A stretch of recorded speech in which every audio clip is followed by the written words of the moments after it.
any data, any paper, any write-up that actually available publicly.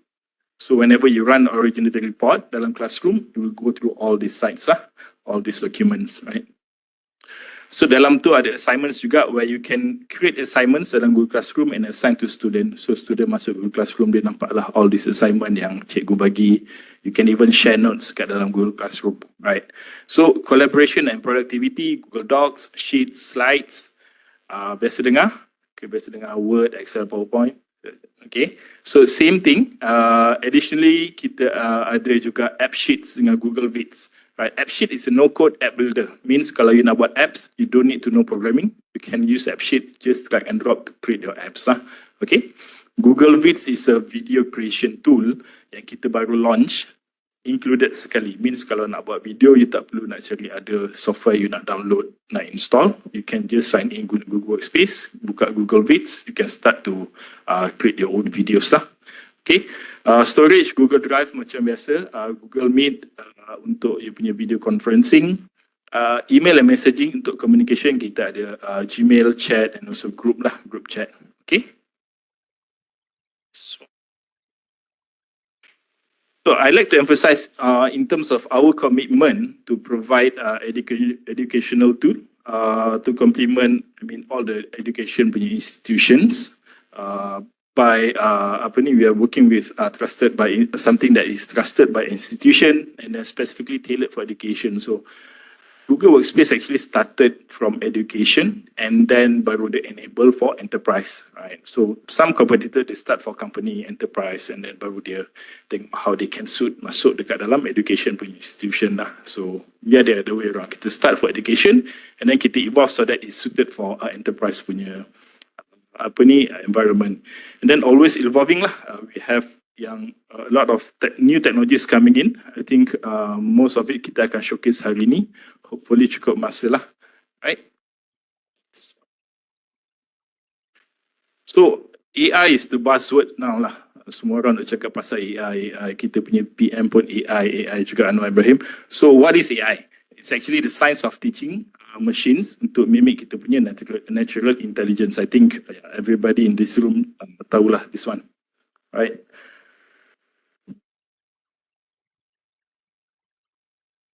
So in terms of AI, our AI products, usually before kita launch any new product, what we'll do is kita akan consult with child safety and development expert. Contohnya macam kita punya Family Online Safety Institute. So that kita punya Gemini ataupun kita punya AI product yang kita launch ni actually follows all the safety and safety regulation lah. As a result, recently kita ada launch this Gemini Teen Onboarding Guide and it built-in protection. So, you have all kind of technology dekat luar sana, right? People are releasing technology like crazy, especially during AI punya zaman now lah kan, macam-macam you jumpa perplexity lah.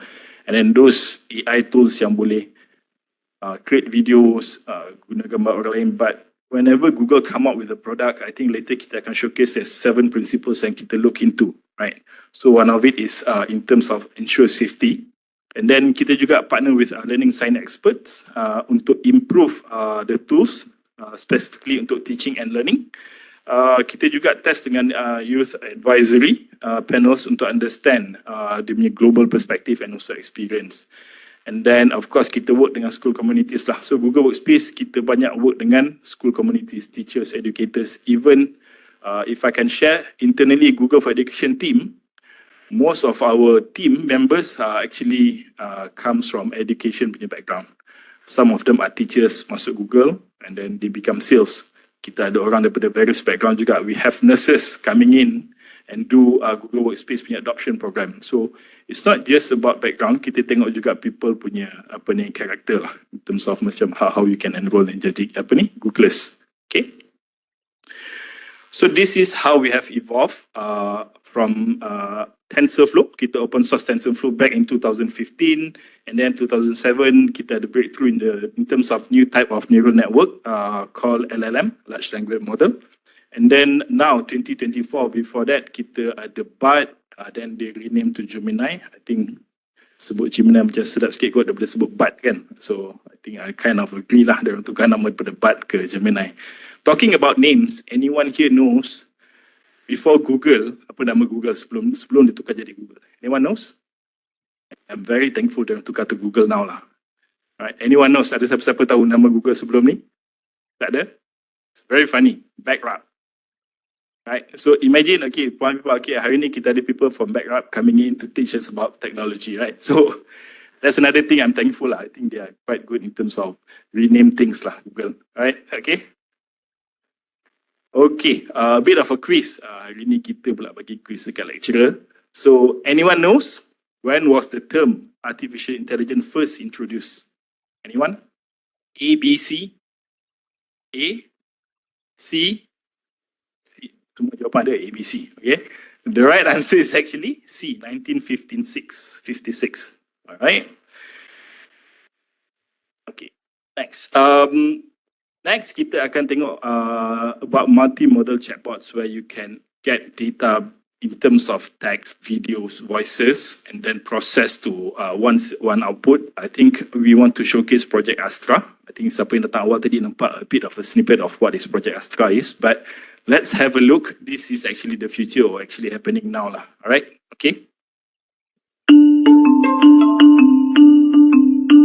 Alright, we've got a Pixel phone loaded with the latest test build of Project Astra, and we're going to leave the office to test it around London.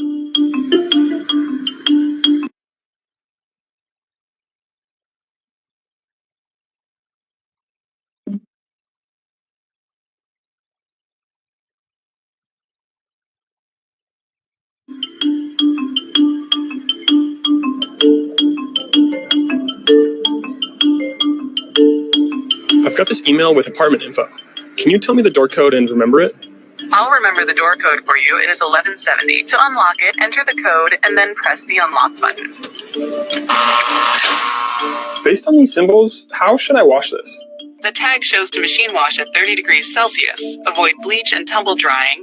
Iron on low and dry cleanable. Then what settings should I use on this machine? Based on the laundry instructions of 30 degrees Celsius, select the 30 setting under Easy Care on the dial. I've got this list of recommendations. Can you tell me a bit about some of them? I can search for these places for you. Cold Drops Yard is a shopping destination with unique industrial design. Luminary Bakery is a social enterprise bakery. And Tate Modern is a modern and contemporary art museum. Now we're going to try Project Astra out on the street. Let's see what it can do. I've always said scone, but now I'm hearing people say scone. Can you help me with the pronunciation? It's a fascinating topic. The pronunciation of scone, both scone rhyming with gone and scone rhyming with bone, are accepted pronunciations, though regional variations exist. What can you tell me about this sculpture? The sculpture you're seeing is called My World and Your World by Eva Rothschild, located in Lewis Cubitt Park in London. What kind of themes does her work explore? She creates abstract sculptures that invite viewers to interact with and interpret their surroundings in new ways. Would these do well if I planted them back home? Mountain fleece can grow well in New York. They prefer full sun to partial shade and moist, well-drained soil. So your garden in New York should be a good fit for these flowers. I'm trying to get a gift for my friend, and this is everything she's been reading. How would you describe her taste in books? Based on these titles, your friend seems to enjoy a mix of history, biography, and perhaps a touch of political or social commentary. I picked some of these out. Any idea which one she'd like the most? Consider Half of a Yellow Sun for its exploration of complex social and political issues within a historical setting, aligning with her interest in narratives that offer insight into significant periods. Will that bus take me anywhere near Chinatown? Yes, it does. The 24 bus route goes through Leicester Square, which is very close to Chinatown. Are there any landmarks on the way? Riding the number 24 bus, notable landmarks you will likely encounter are Westminster Abbey, Big Ben, and Trafalgar Square. I also met up with some friends to test out the multilingual capabilities. Est-ce que tu peux me dire quelque chose d'intéressant à propos de ces lanternes? Bien sûr, je peux vous parler des lanternes. Les lanternes que vous voyez font partie de la porte d'entrée de Chinatown à Londres. Elles ont une signification culturelle pour les Chinois et sont souvent utilisées pendant les célébrations et les festivals. நிச்சயமாக இது லண்டனில் உள்ள Chinatown நுழைவாயில். இது ஒரு குறிப்பிடத்தக்க அடையாளமாகும். இது அந்த பகுதியின் கலாச்சார முக்கியத்துவத்தை குறிக்கிறது. Now I'm using these prototype glasses to test Project Astra hands-free. Can you check if it's going to rain anytime soon? It looks like it is currently mostly sunny in London. Rain is expected tonight from around 10 p.m. until tomorrow morning at 6 a.m. Hey, what's that park next to me? The park looks to be Primrose Hill, known for its panoramic city views and the notable Shakespeare's tree. Can you check if I can bike in there? It appears that cycling is actually banned within Primrose Hill itself, although it is permitted in nearby areas and the rest of Regent's Park. I'm biking back to Camden. Can you check if there's any supermarkets along the way? There's a Sainsbury's on Camden Road, a Morrison's on Chalk Farm Road, and an M&S Simply Food on Camden High Street.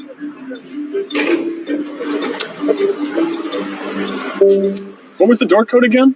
The door code used previously is 1170. Oh, thanks. That works.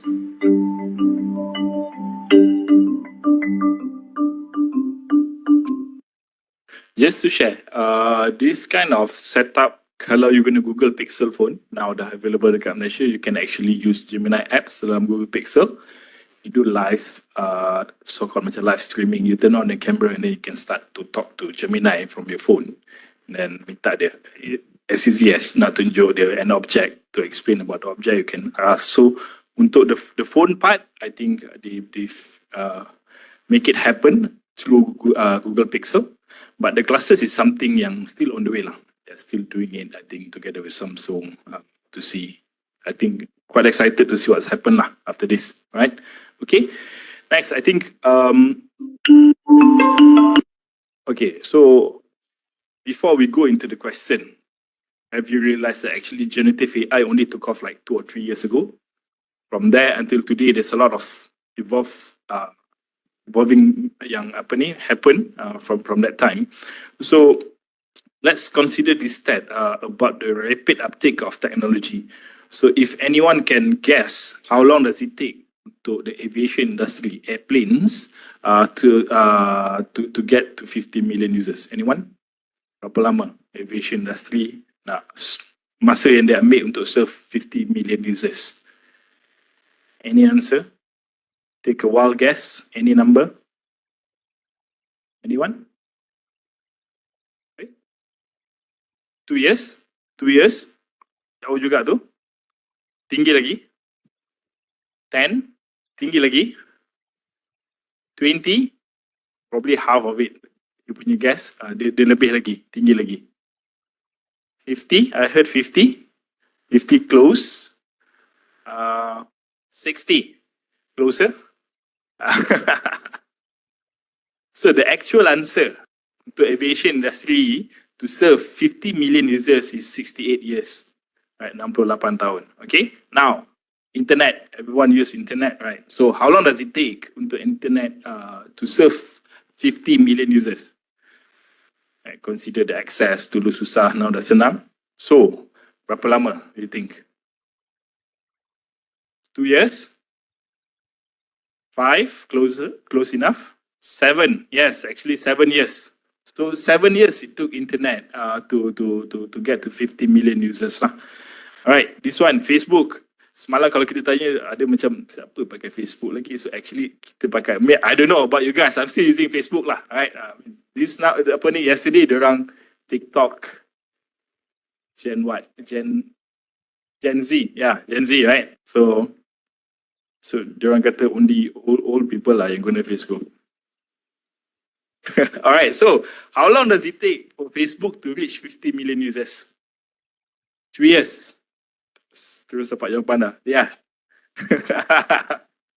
So betul, actually 3 years. Okay, so now you see the trend. So more, nowadays technology is orang kata lagi easily adopt lah, right? In terms of not getting more users. So how long do you think Gen AI take to get up to 50 million users? 1 month? Close? 1 week? Ambitious je. 3 months? Dah lari jauh sikit. So the actual answer is actually 5 weeks.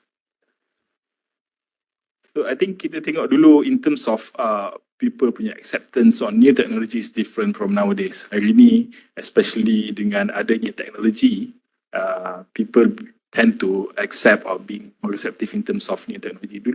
Kalau kita dulu first time tiba-tiba nampak besi terbang, siapa berani naik? Tak ada siapa berani nak naik kan? And then people concerned about the safety, right? Something yang very new and then comes in the internet. So AI, now zaman AI, people are very used to technology. I think almost everyone ada their own phone. So it is very easy to adopt and adapt to AI lah, right? I think that's how it comes when Gen AI diorang introduced, and then it only took like 5 weeks to get up to 50 million users. Okay. So at Google, I think I would say we have been a pioneer in terms of AI for nearly a decade. Right? So this is where you can see Google has been making big progress into driving AI innovations. And then while AI is quite new, generative AI is quite new, I think the core work that we have done underpins the technology comes from when we introduced transformers, I think back in 2017, right? So if you go to the next slide, actually, you guys have been using AI, orang kata secara tak sedar, from I think many years back. For example, dekat dalam you punya Gmail, right? Kadang-kadang bila you type, dia macam boleh tolong auto-complete your sentence, right? It's not that kita ada intern kat belakang tu tolong predict apa you nak cakap. That's the AI yang kita masukkan dekat dalam Gmail. Right? You guys been using it dah berapa lama dah, right? And then in terms of kita nak filter spam, detect phishing, the smart replies just now, and then also the machine learning part in Gmail that helps to organize emails and also identify kita punya priority messages lah. Okay, so kalau Google search, the algorithm yang kita guna untuk analyze the search queries are actually running on that. And then next one, kalau go shopping, I think shopping is not, kita tak banyak pakai sangat Google Shopping dekat Malaysia. But if you search about certain products, you boleh nampak lah dia punya, there's a different tab yang ada dekat atas tu. Okay. Entertainment, YouTube. So bila you banyak guna YouTube, the AI dia boleh tahulah what kind of videos yang you suka based on your punya preference. That is the AI, and also the machine learning that running on YouTube. Maps, Google Maps. So dia nak tengok which is the fastest route. Maybe in terms of kilometer lagi jauh, but the fastest way to arrive to from point A to point B lah. Google Translate. So Google Translate dulu kita kena type sesuatu. Now I think you can actually take a picture, or not even take a picture. You turn on your camera, you point to certain words, you can already get the translation of that sentence. Okay. Photos. I think kalau yang mana guna Android, you ada Google Photos. Now you punya Google Photos sudah boleh nak hilangkan orang dekat background, right? Nak buat edit muka jadi flawless, filter, all those things. Pixel phone, like I said, kita ada call assist yang call assist ni macam dia punya noise cancellation juga. Dia boleh tolong untuk so that kita punya suara and then kita punya orang kita cakap tu, the suara dia lagi clear. And then like I said, the Gemini on Pixel actually can do what Project Astra is doing lah. Okay. Right? So I think we believe that AI should be boldly and applied responsibly. So bold innovation is, when we innovate something, yeah, of course we want to be bold, but after you have create something, you have to apply it responsibly lah. Okay? Kalau kita tengok, next is our actually AI principles. These are the principles that we go through when we want to create any AI product, or before we release any AI product to our users, right? Is it going to be socially beneficial to our users, or and then whether it is going to avoid creating and reinforcing unfair bias, built and tested for safety, accountable to people, incorporate privacy design principles, uphold high standards of scientific excellence, and then be made available for users at the core to this principle, right? So this is, we were the first companies to establish this AI principle as part of our commitment to develop technology responsibly. So I think a bit on Gemini. Later kita akan go deep into it. So in terms of Gemini, we have two types. Satu yang kita incorporate dekat dalam Google Workspace, means you have Gemini infused into your Google Docs, right, to help you come up with a template, right? And then in your Google Slides, to help you create the slides, you can just like, or help me to create 10 slides on this topic and refer to my certain documents since you are there. Then Google Slide can help to build that 10 slides lah, sekali dengan gambar. Or kalau you dah ada slide and then nak share dengan student, but you need some images, right? You can actually ask Gemini, help me to create an image of certain things, right? For example, kalau kita nak nowadays, kalau saya nak buat greeting cards nak send to customers, I'm just going to use dalam Google Slide, help me to create a greeting cards for Hari Raya. And then dia akan keluar lah all the ketupat lah, bunga api, lembang apa semua, background color hijau, then we just tambah sikit wording and then we can already use it for our orang kata card ucapan lah. Okay. So imagine now you dah tak payah nak pergi Google search gambar-gambar and then you copy masuk dalam slide. That's gonna cause issue in terms of copyright. Betul? Right. So any pictures that you generate guna AI, there's no copyright issue. You can simply use it, right? So in a way, it's a 50-50. It's a 50% is your right, another 50% is the AI, the technology yang create that image. Okay. Gemini Advanced is something yang you boleh access now. You can go at gemini.google.com. I think nak bagi senang faham is how you use ChatGPT. So Google, ours is Gemini. You can chat, you can have gems. Gems is another tools dalam Gemini where you boleh put in persona. So you want that gems to become a forestry expert so that you can ask any question regarding forestry, or you can ask you can tell your gems to become a chess expert so that you can train how to become a chess master or something. And then next one is NotebookLM Plus or NotebookLM. So NotebookLM, the difference between NotebookLM dengan Gemini is Gemini bila you prompt, they akan search the whole internet to find answer for that. Right? NotebookLM, bila you start guna, first thing you kena buat is you need to upload your own source, means your PDF, a link to a website, a link to a YouTube video, ataupun you punya Google Slides. So whatever prompt yang you tanya lepas tu, the answer will be based on whatever sources yang you upload dalam tu. So it will be grounded to your sources lah. So dia takkan jawab benda yang keluar daripada sources yang you bagi tu. Okay. So if your prompt actually tak ada kaitan dengan you punya source, dia akan give you the answer, oh actually this one does not covered in whatever sources yang you bagi.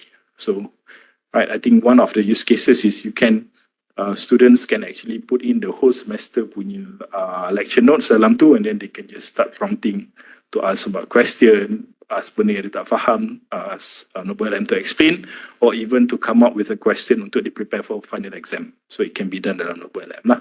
Okay?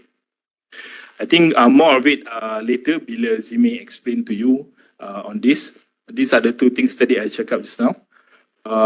The Gemini app, free of charge, and then another one, Gemini for Workspace. So I think today kita akan showcase dulu Gemini for Workspace.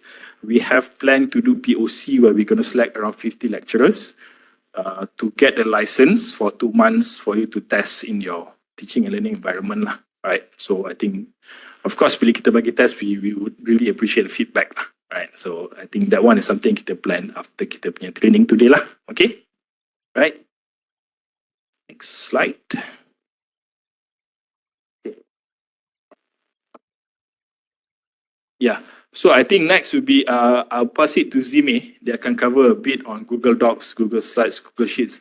Just nak buat survey how frequent you guys actually guna all this Google product daily. All your works are on Google Docs ataupun you actually banyak guna Word, Excel, PowerPoint, the Office. Yeah. So it's not even 50-50 lah. It's more on Office punya tool. Yeah, okay, all right. So I'll pass to Zime for our next session. Okay, thank you. Thank you, Khalil. So let me just share my entire screen so that the team online can see. All right. So what I will show is I will very quickly go through these features, and I hope that if you bring your laptop, we can do it together. And if you have questions, my colleague Iwan and Farhani will be able to go around and assist you. So Google Docs, are you familiar with it? Yes. Do you use Docs more or Words more? Microsoft Words more? Words, okay. So it's almost the same function. I mean, it delivers the same goal.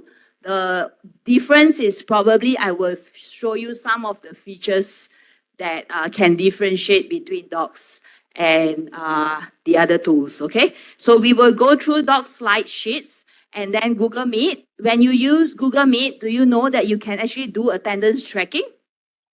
Right? So you can track, like when you have a online lecture, you can actually track the attendance of your students because sometimes students masuk ambil attendance, dia keluar, right? So you'll be able in Google Meet, you'll be able to see how long the students actually stay in your lecture. Okay, so I'll show you that and then we will do Google Classroom. So I'll focus a lot more on Google Meet and Classroom, but along the way, these are some of the other tools that hopefully will be able to help you, okay? So it's going to be a mixture of deck and live demo. So first, Google Drive. So Google Drive basically is for you to organize your drive. So we will cover very quickly. I'll show you your Google Drive. We will do sharing setting, the editor, viewer, and commenter. Because sometimes when you share a folder, somebody accidentally delete their folder, right? So there are certain power that you can give as you collaborate. And then we very quickly show you how to customize, organize your folder, start and recent, and then we move on, okay?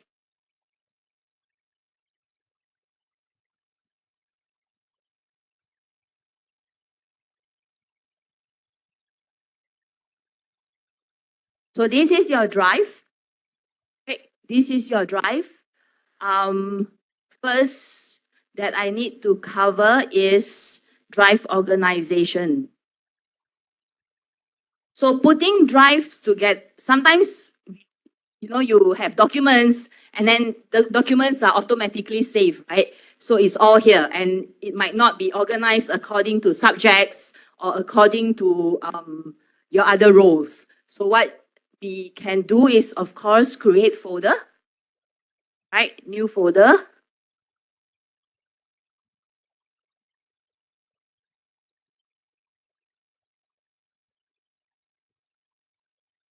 So we now have a new folder called UMS 15 May.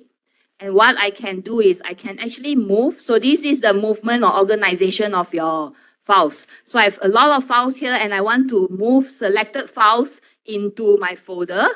Go to these three dots here.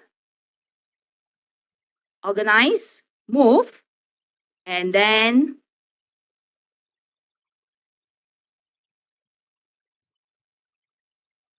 I will move, it will appear in the sequence of the sequence of when you create the file. So I want to move to 15 May, right? And now my file is in 15 May. So these are all the these action buttons here. You'll be able to move or organize your file, right? So this is file organization. So once I have 15 May file and I want to share to my colleague. So this is the share button in all Google tools, right? All Google tools. Two things about Google that we practice from our tools all the way to the people is the collaboration tool, the collaboration or collaborative, right? So all our tools has this share button and it allows us to collaborate. Okay, so share. So there are three roles that we can play here. What are the three roles? Editor, viewer, and commenter. So editor means they can organize, add, edit, delete your files. Commenter, they can only comment on your file. And viewer has only the view access. They can't do any other thing. So if that collaboration is a close collaboration where you need your team members to input, help you edit, help you organize, then this is where the editor roles come in. But if you only allow, you are the owner and you only allow the other collaborators to view, right? They can only see, they cannot touch the file. It's FYI. Then you do the viewer role. When you do the viewer role, right, you can actually add expiry. So if we are in a project and I let you view my file and I say, we have to, you only can view my file until when, right? So after that, you set it, maybe we view until this Sunday at 11:15, right? So when I send this, on Monday onwards or May 19 onwards, this file is no longer available to the viewer. All right, so this is the function editor, commenter, and viewer.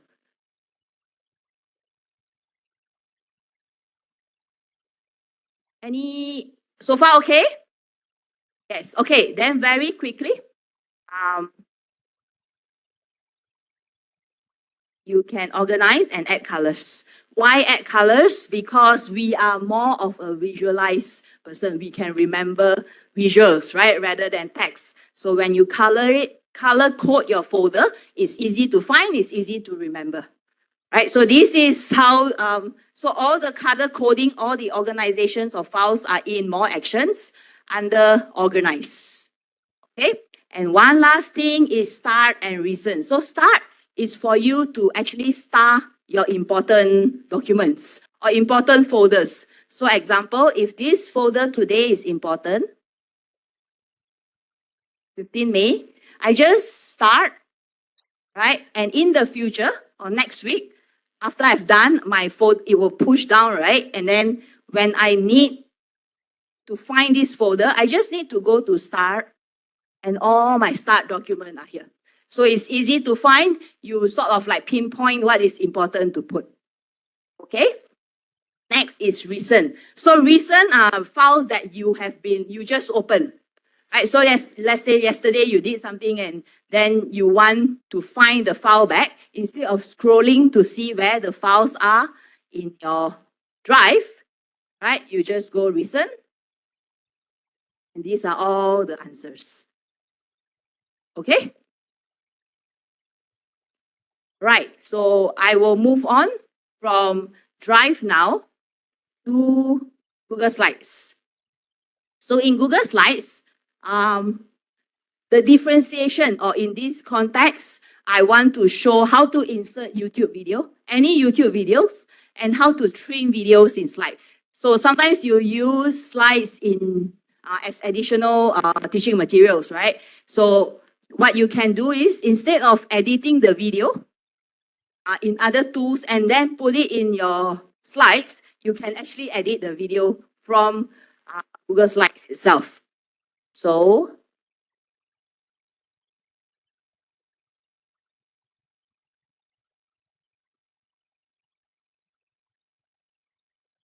slides.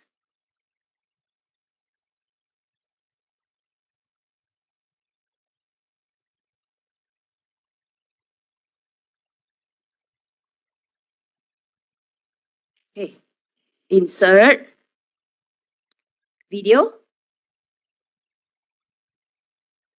Okay, let's use my actual one. So I had this video in the morning, right? Let me delete it. Insert video. And this is the video in the morning, right? It's already in my drive. So I can insert the video from my drive, or I can insert videos from YouTube. So if I want to insert video from my drive, I just pick this. The insert button will pop up. I just insert. It will probably take a while. It's here, right? And then what happens is, when this is ready, I can actually do the setting here. I can show that I want it to start at minute 3 and ends at minute 4. Right? So you do the editing of your video, or you place what is important here. This will take a while, so let's not use this. Okay, here, insert video, and let's find a YouTube video.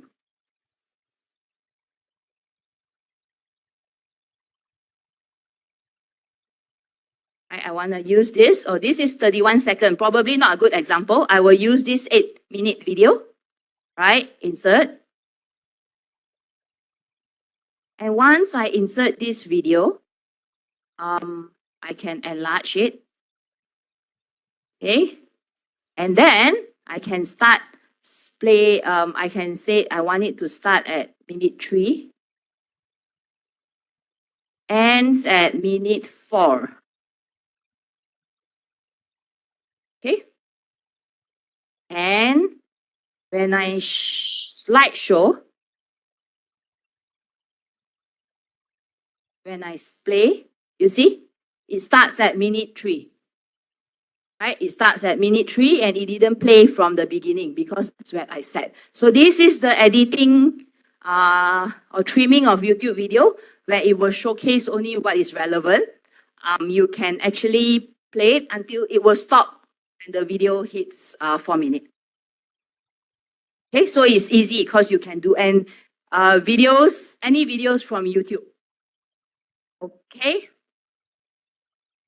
The second one that I want to show is the connecting slides or the functions where you can connect to make your slides more organized, prettier, all right? Slide and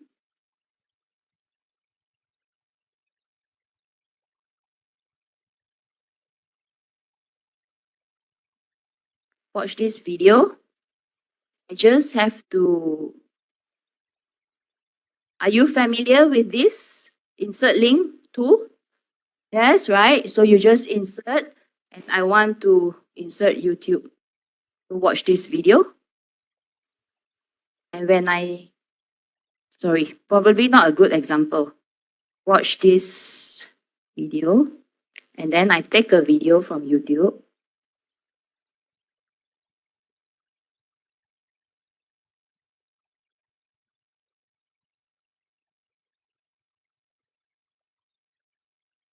Right, if I take this, copy the link,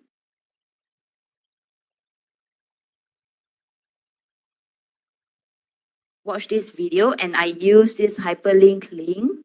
So this is one example. You can link to your PDF, your documents, and whatnot, but it makes it a lot more prettier. So when you do this in class, you say, okay, now let's watch this video. You just click here. So this is the insert link row. The second thing that you can do is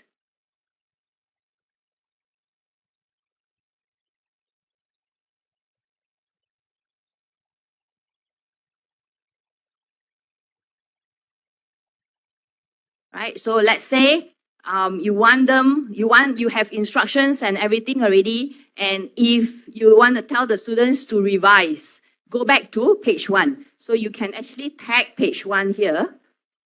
Right, page 1, again, insert link. It's here. Slide 1.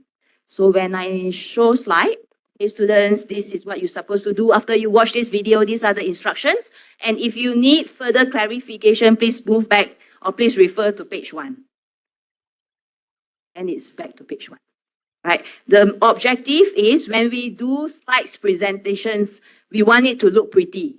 So this is to ensure that your page are pretty and it delivers what is supposed to be delivered. You can also insert link to images. Right? If I have an image, that's fine. Insert image.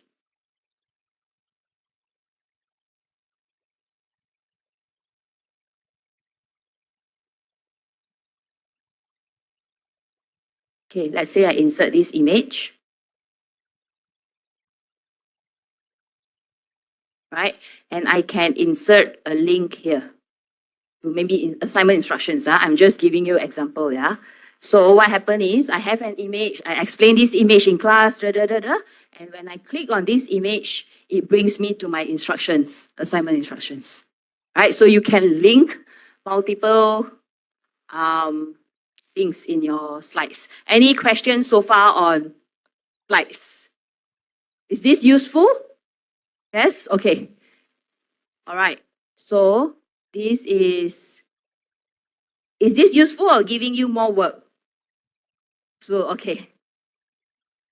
So this is slides. Right, this is slides.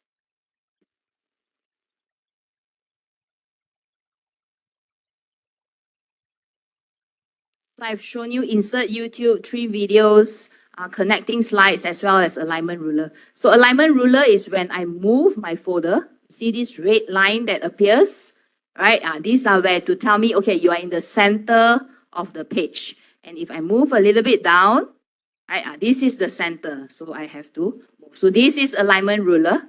And also you can use the alignment ruler here. Okay. Next is Google Sheets. Google Sheets. Let me off everything. Get the data. So Google Sheets is where you put probably all your data, your students' marks, or right, and their attendance sheet. So I don't have, I have probably an attendance example.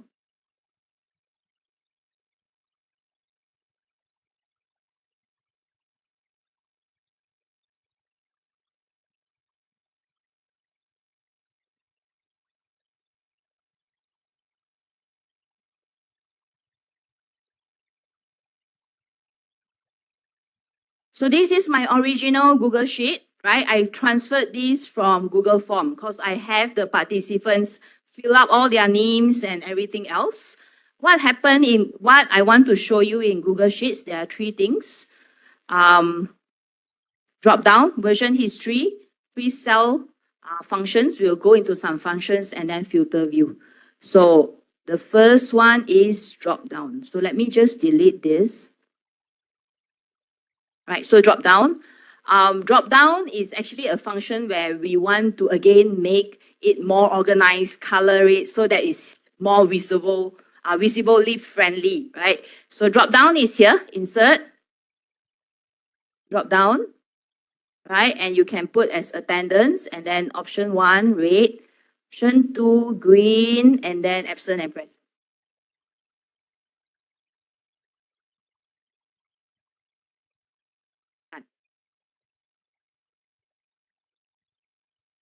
So here, I can then tick absent, present.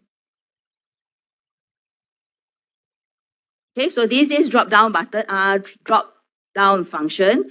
It is used in attendance, it is used in tracking your assets, right? And also in project management, if there's a need to. And then version history. So in all Google tools, you will see this icon. The icon with the, I have to show this, the icon with the timer, right? So this is version history that enables you to track who make changes if you collaborate. So sometimes you share your files and then somebody accidentally deleted a file. And then you say, hey, siapa delete file saya? Siapa delete this data? Right? And then nobody knows. Nobody wants to admit. Right? So when you enable version history, it's available in all the Google tools, this icon. You are able to see what are the changes that are being done. So on yesterday, this 11:47, I make these changes. On this time, I restored back my original file. So this is the current version, 15 May 10:47. Right, this is the current version. If I want to see, hey, my original file is on May 6. Right?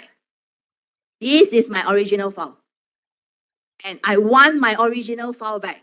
I don't want the one that has been deleted or accidentally deleted, edited and all. You just need to track where do you want, and you can actually restore. Restore this version. Restore this version. Restore. And I get back my version.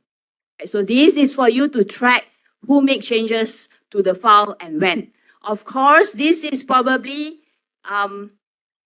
there is no collaborator in this file. So it's all me, and blue represents changes that I've made. But if you have collaborators like red, green, blue, and red, then you'll be able to see who make changes to where. All right. So it's again, like I mentioned, it's available in all the Google tools.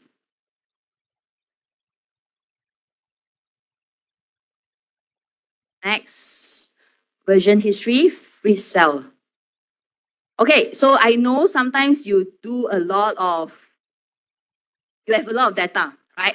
And as you scroll down, you forget like which one is first name, which one is last name, what is this for, right? So this is free cell, which I think you're probably already aware. Data or view, freeze, right? Up to 2 rows. So with this, as I scroll, my headers will remain. Okay? So I'm sure you're familiar with this already. Any questions on Google Sheet? Then we will do function and filter view. Okay, no questions, yeah? So now we will do functions. So sometimes when the requirement is there is first name, last name, and you want to merge them into one column, right? You want to merge first name, last name to one column. So you just have to use function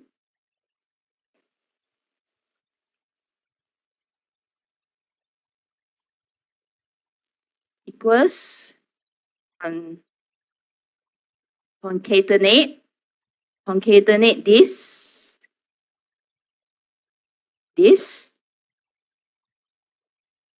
right? And I have the name.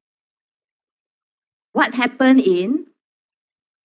if I pull this, yeah. So all is completed for me, right? So this is easy in terms of merging cell A to cell B. And then if, let's say this person, so let me remove this so that you can, so this is concatenate, it's for you to merge your files. If, let's say, your students sometimes, right? That's right.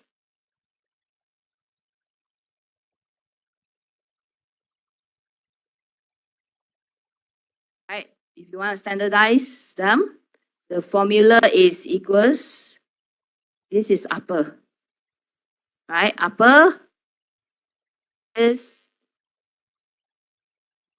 and you have this, and then of course you pull it down, you'll be able to get that. So these are all formula in the play, and if you need to access to more functions and formula, it's available here, right? So in the context of data, I know some of you work with numbers, but in the context of just text, upper, proper is when it's sentence case. So S will be capital, K will be capital, and A will be capital. That's the formula. And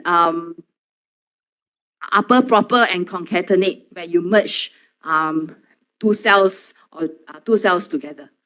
Okay, so I will move on from sheets to, please stop me if I'm fast, because I know that some of you, this is an introduction, you want to see what's out there. So we want to save time, or we want to give more time to a more, probably the buzz right now, AI, and I'm sure there are a lot of questions then.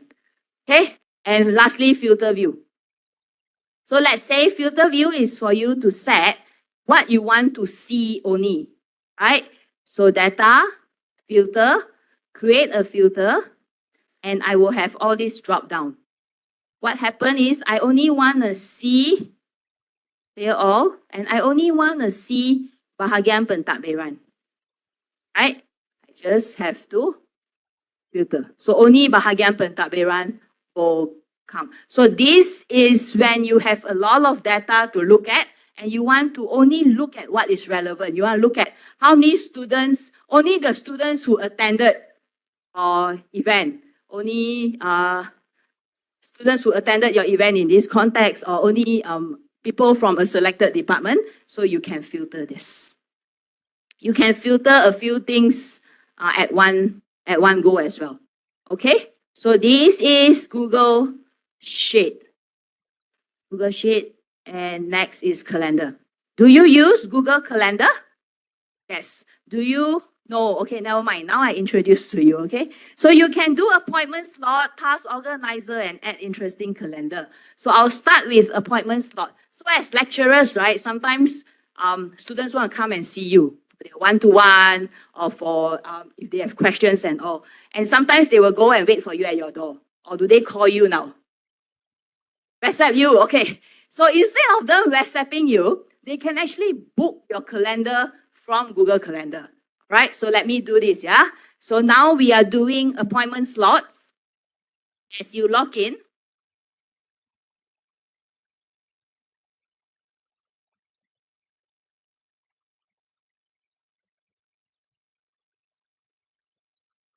calendar, right? So, eight.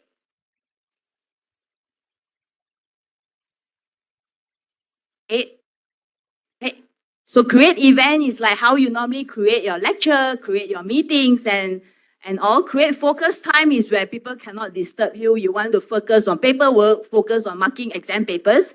Out of office is where you are in the office. Working location is where you can set where will you be working from. This campus, Sandakan campus, or the Labuan campus. And then tasks, I'll show you after this. But I think what is relevant for lecturers are the appointment schedule. This is where you can actually block certain parts of your calendar so that students can check your availability, right? So I will put this here.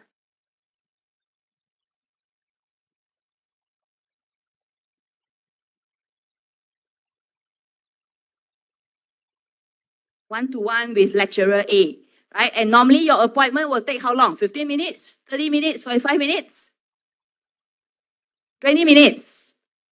Let's see if there's any 20-minute slots for us. If we can set at 20. So let's do 30 so that you have 20 and then a 10-minute buffer. And then you can repeat weekly. Repeat weekly means every time, every week, your calendar will have the same schedule. But this is probably recommended if you have a long-term project that you're working on with the students.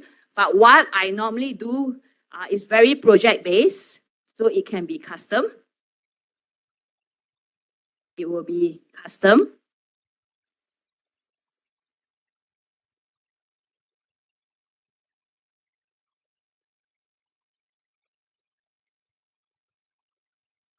Okay, and then I will set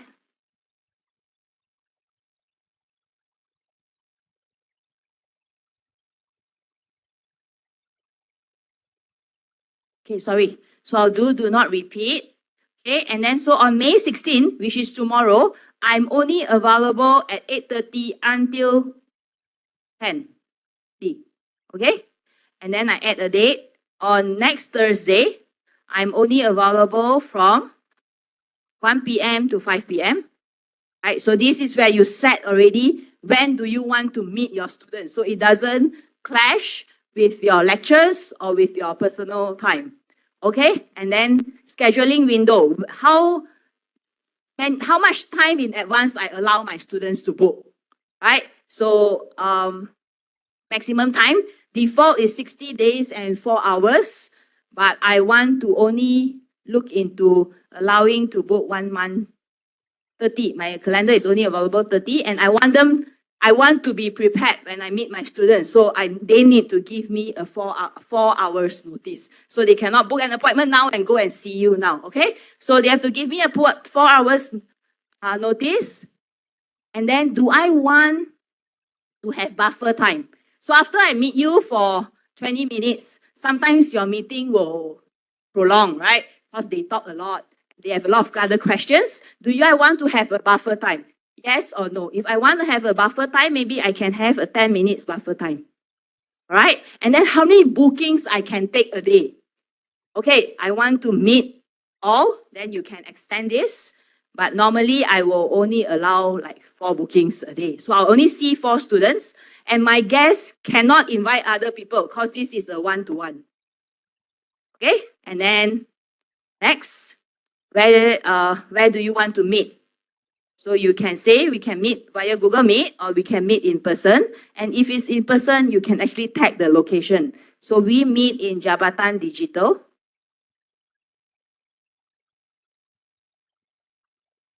All right. And then you can put your room number. You put your room number lah. Okay. Put your room number. And then in the booking form, what data do you want to collect? You want to collect again first name, last name, student's code. You just add an item. Right? And then you save. So what happened is, this is what you will share to your students in your Google Classroom. These are my availability, right? So when your students open booking page, right, this is what they will see.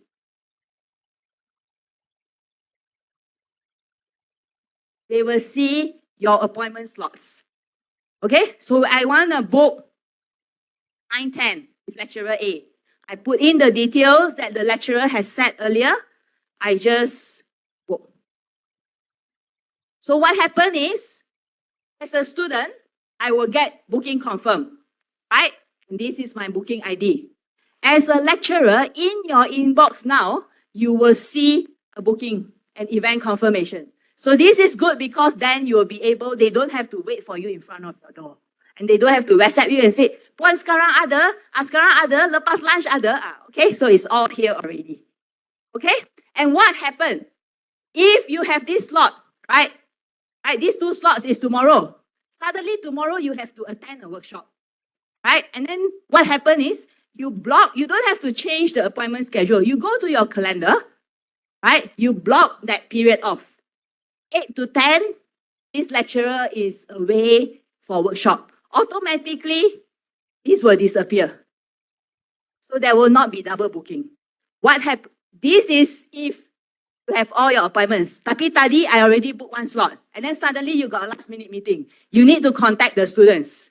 The students that have booked the same time just now, you need to contact her first. So it is first come, first serve.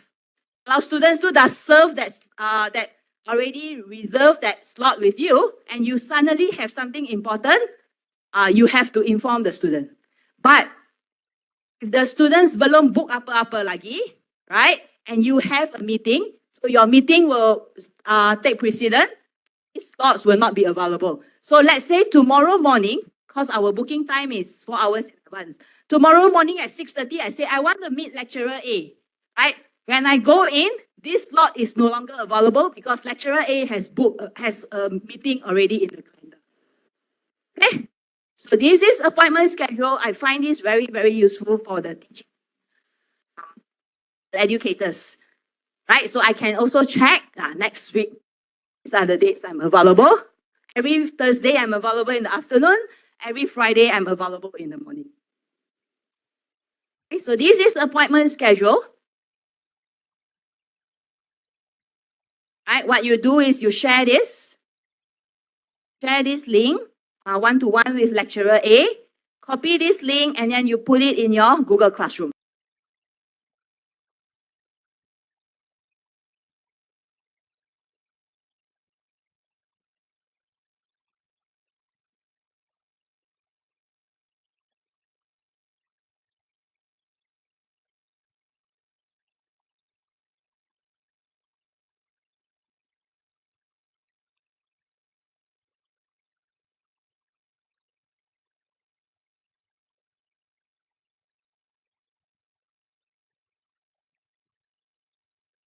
All right, I add my link.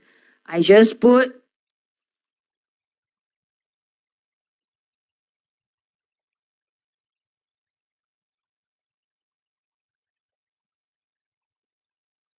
right. So when your students view their Google Classroom, they have the quick link. They go to quick link, they click on this. It brings them to the booking page. It brings them to the booking page. Okay? Any questions on calendar? 2 things I want to show in terms of calendar. 2 additional things. Tasks. Right, so task is basically your to-do list. So sometimes your to-do list is in your computer, sometimes your to-do list is in your notebook. right? So to streamline everything, you can actually move your to-do list or your tasks here. So for example,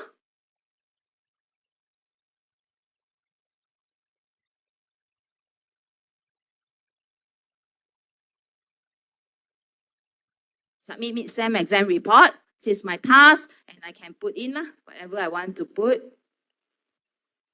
right? And it's May 22nd. Let's do it today at 11:30. So this is my task, right? Submit mid-sem. So when 11:30, I'll get a notification that I need to submit a report. And if I have already completed, I will mark complete. Okay, before I mark complete, let's say hari ni tak sempat buat, right? This will then move to tomorrow. It will keep moving until you mark complete. Mark complete. So dark blue is for your attention, light blue is mark complete. And this task is only for your view, right? So when you share calendar, sometimes you can search people's calendar, right? Let's say I search Victor's calendar.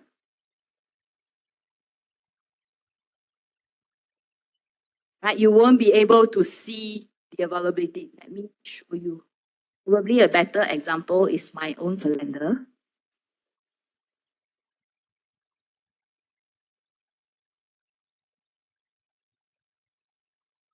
Right? And when you search, right? I search Khalil, we won't be able to see his tasks. You only see his availability. Okay?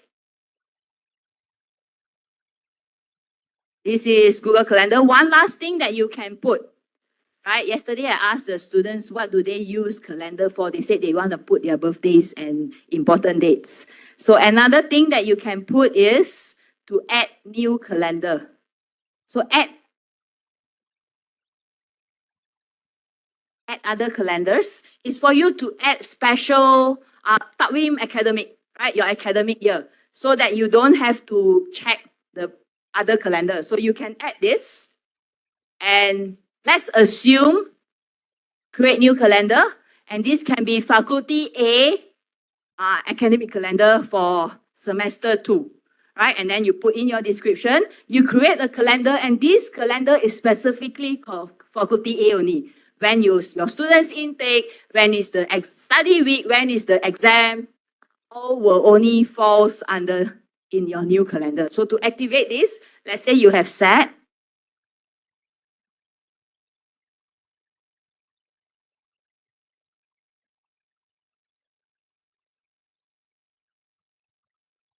so you create a calendar. This is creating special calendar, right? Let it. Okay, so what I have now is UMS faculty A, right? And when I want to view this, I can auto accept, I make the necessary setting, which I hope you will explore. And when I want to view this, right, it's here already. UMS faculty A academic calendar. It's here, and then from here you can set. Okay, this one is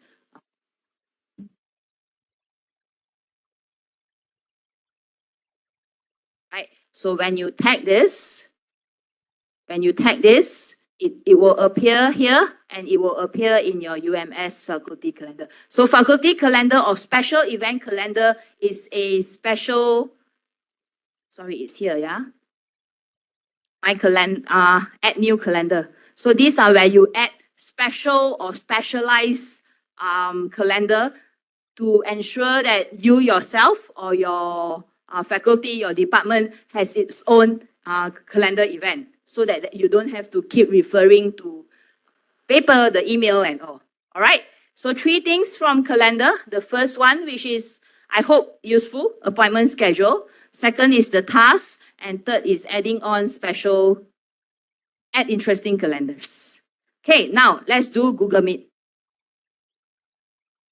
Do you use Google Meet more for meetings or for lectures? Both. Okay, so let's do Google Meet.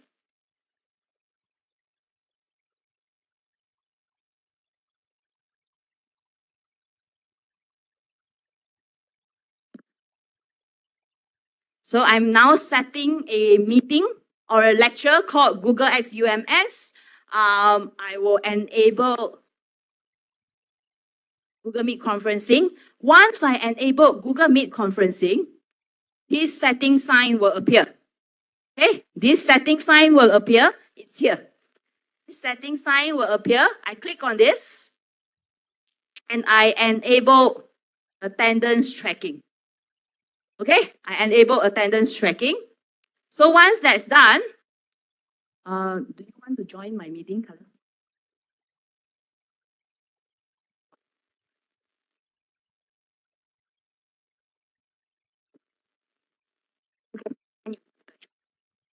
Demo.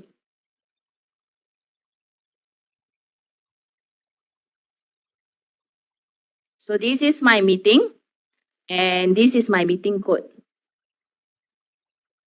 PHY XKFY STN. So what happened is I will have a meeting now. Khalil will join. We will do a few things in Google Meet. Of this. Okay. So I'm now in my meeting.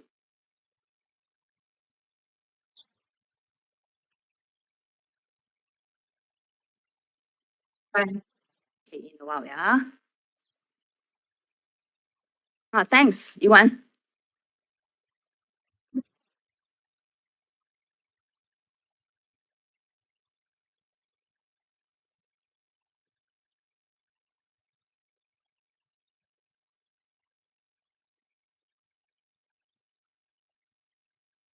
Okay, so what in Google Meet do I have to show you? I show you the share screen features, activity, host, control, transcript, and live caption. Okay, so dah masuk dah? It's okay lah. One is in. You can join later. First is share screen. So this is the, yes.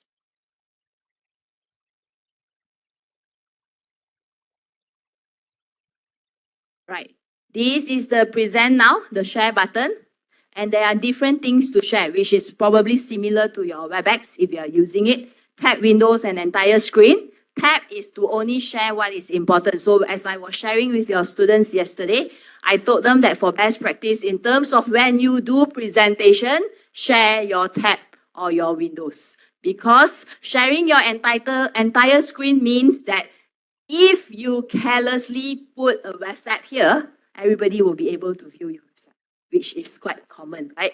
So I told students to use Chrome tab or to use window only. So this is the sharing function, right? And then next is activities. So in Google Meet now, in the Plus version, you are able to have breakout rooms, live streamings, polls, as well as Q&A, recording, and transcript. So I will explain one by one. Breakout rooms is when you have a large group of students. Example, a slightly weaker one and a more advanced one. So what you do, you spread them into two different rooms, right? You have facilitators in each of these rooms. This is where you can personalize their learning. So the slower ones might need more time from you to explain certain concepts, explain certain things. So you are in that breakout room and you lead, right? You teach. Or else the more advanced one can actually be on their own with a facilitator discussing a concept, a topic and all. So this is breakout rooms. Live streaming is when you have one-to-many. But live streaming, it's very one-way, right? It's you talk, so you don't know whether your audience is listening or not. Polls. Polls is Undian. Have you tried this? Yes? Not a poll.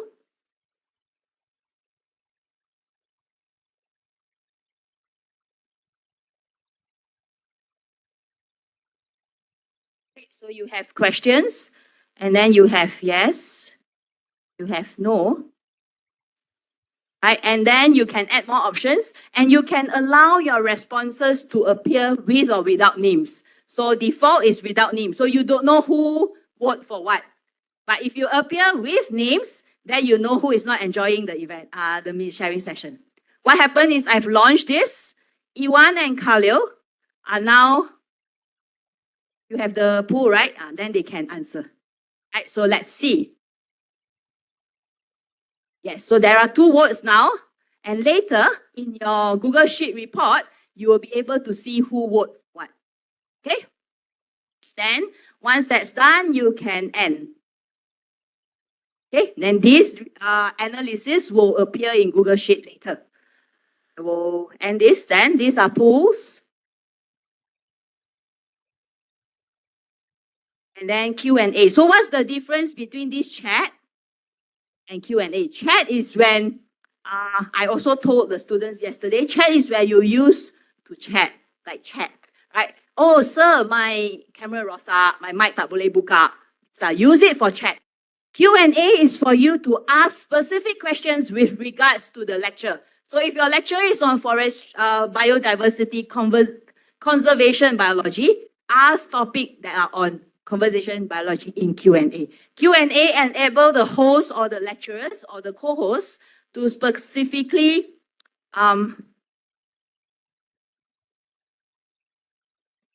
so that it's right. Turn on Q&A, and if can you try to ask questions. If Iwan or Khalil is asking questions, I'll be able to then view the questions and then mark. Right? When is lunch? Somebody asks. Right? So they can remain anonymous as they type, or they can put in their name. So there is a function among the attendees. Do this. If I don't want to answer this, I'm sure you will get a lot. Why is it always about makan?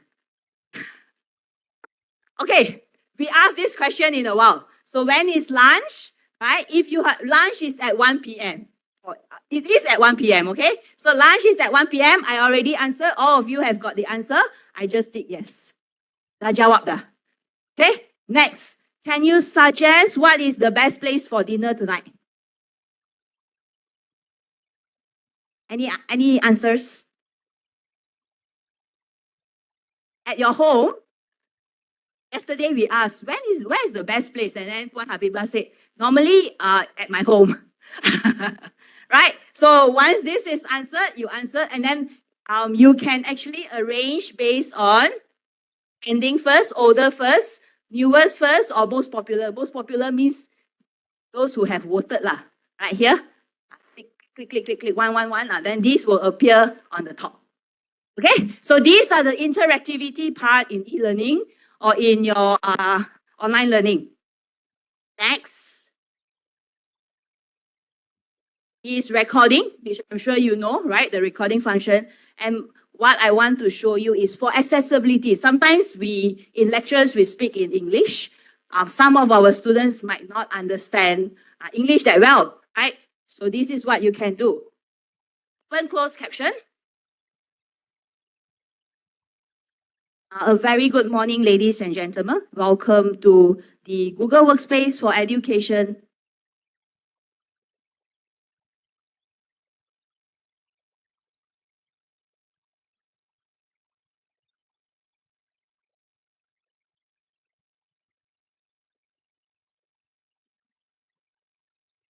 Let me do it again.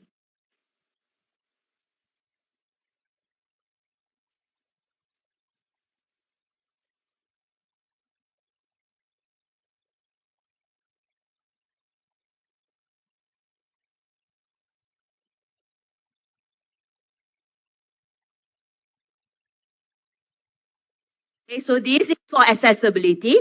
What is interesting is, okay, so you have to change this first. Let me do it again. Rewind, those in online, let me do it again. So let me start this. My meeting is in English. My live caption is also in English.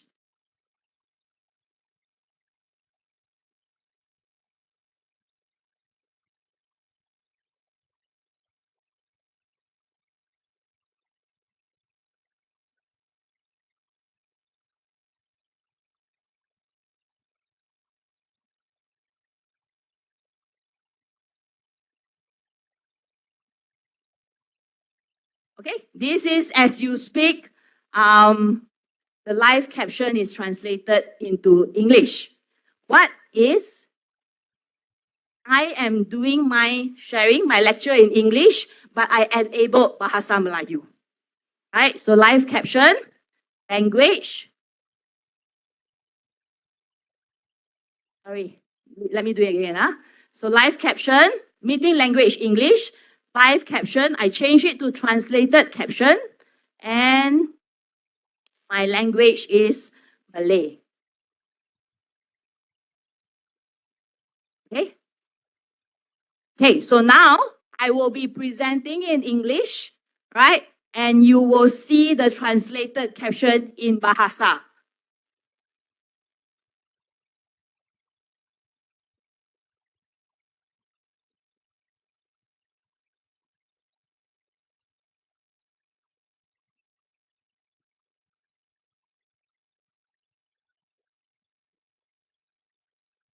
Sorry, let me do this again. I will speak in English, let it translate to Bahasa.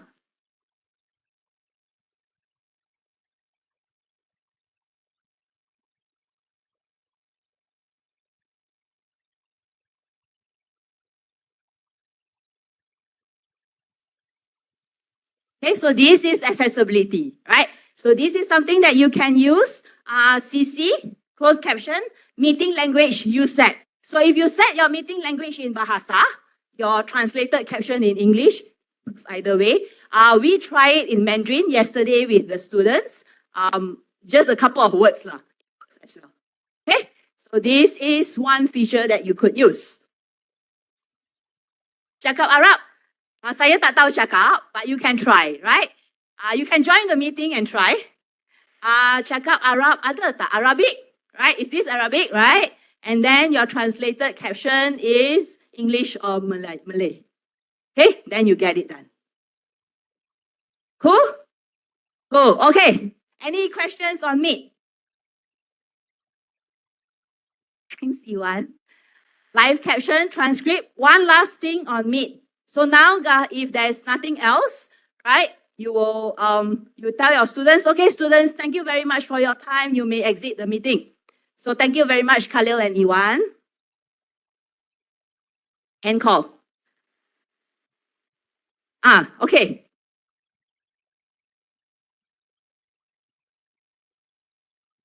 You all got the Plus account. So it should be more than 1 hour. You all got your no limit, right? Yeah. So you got your Plus account. So you sign in with ums.edu.my.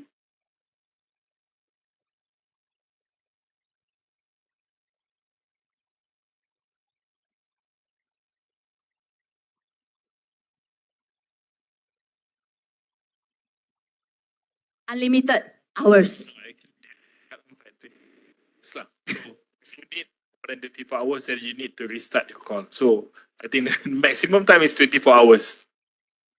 Good lah, dia nak buat live hackathon ke apa kan. So hackathon usually more than 24 hours. Not sharing about your life kan. But yeah, maximum is 24 hours. Okay, so you see immediately, I already have my output from my sheet. So let's see attendance. Who attended my meeting? I'll show you a more comprehensive one, okay? So you will see that Khalil attended my meeting. This is his email. Emails are not visible due to PII, right? And then Iwan, his email address, and I'm the host. So these are the duration they stay in the meeting. Right, so my meeting is 11 minutes. Iwan joined, but Khalil only joined 10 minutes. This is when they join, and this is when they exit. Okay, so this is your report. Probably not a good example sebab tak banyak orang for you to see. Show you a better one.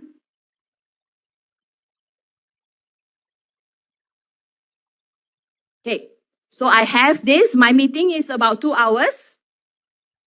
And these are the duration they join, when they exit. So this, I see lecturers save it and put it in their subject file so that in case you need to retrieve it back, all the meetings, what you can do, amalan terbaik or best practice, change this to your subject name or your lecture name. Okay? Because it goes by meeting code. Okay, so this is when you enable attendance tracking. Okay, and then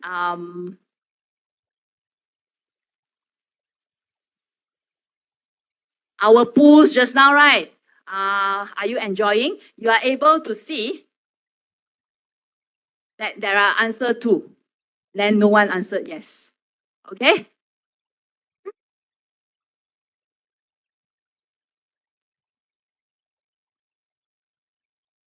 Our questions just now, you can see somebody asked, that person remain anonymous, right? When it's lunch, Iwan asked, can you suggest, can you invite us to your home, right? So, and when did they ask, and whether this has been answered, right? And then these are the votes, okay? So if you hide the questions, it will appear here. If you clear the questions here, if you delete, it will appear here. The questions will all still be here. It's just that where it is checked. Okay, so this is all, again, best practice. There are already three sheets, right? Attendance, pool, and Q&A. Transfer all into the similar tab, right, for the lecture so that you are able to record in one place. Any questions on Meet? We move on, yeah? Okay. Move now to Docs. So Docs is like your words. And I want to show building blocks, Smartship, voice typing, probably not so applicable, but we showed this to the students yesterday, e-signature and approval. So very quickly, I do voice typing first. Right? So this is my file. Voice typing, yeah?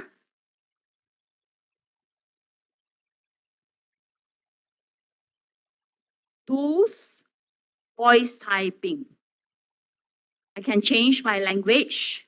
Let's try if the Malay one works. Bahasa, sorry. Bahasa Melayu. Okay, and I start to speak.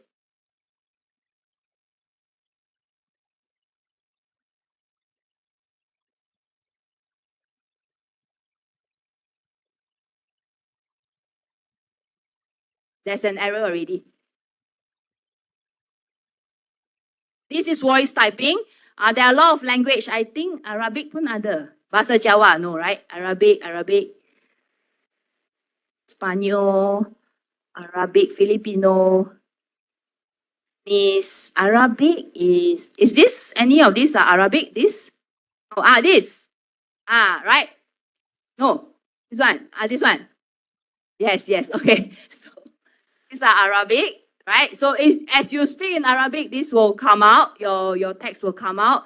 You can also do Tamil and Mandarin. So we told the students yesterday, sometimes there's a lot to complete an assignment. There's a lot in your brain, right? So instead of typing it, which will take very slow, for your thinking process, or as you think on what to answer, just use voice typing to narrate first. Then you collect the details and put it nicely in your assignment. Okay, so this is voice typing. Very quickly, I want to show you this. And then next is actually building blocks. So building blocks are actually templates, or templates that is already made available for you so that it is your workload, right? Or it gives you better productivity. So insert building blocks. There are different types. There are meeting notes, email draft, code block, calendar event draft, task tracker, simple decision logs. So some of these are new. You can do this. Let's do email draft. Okay, so if it's email drafts, it comes out in this format. Sometimes when you write extensive emails, you don't want to write in Gmail because accidentally terhantar, right? So you write all your drafts in doc first. So doc first, and then you convert. So let me do this, yeah?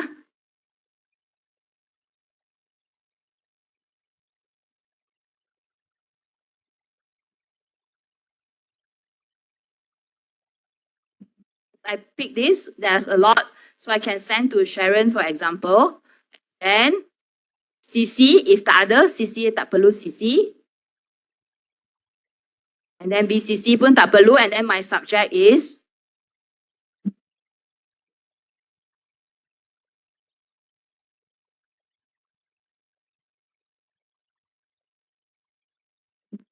I'd like to invite you, right? And if I am happy with this draft after I edit, improvise, proofread, and if I'm happy with it, I just tekan the M button here, right? And this whole thing will then move on to my Gmail.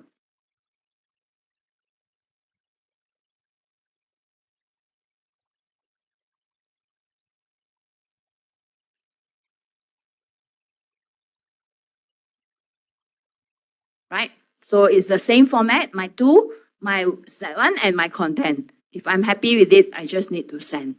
Okay? So this is email draft in Docs. Okay? So again, to do it, insert, building blocks, email draft. You can also do meeting notes. So let me do another one on meeting notes. So sometimes you attend same meeting, like every 2 weeks, there is a recurrence meeting.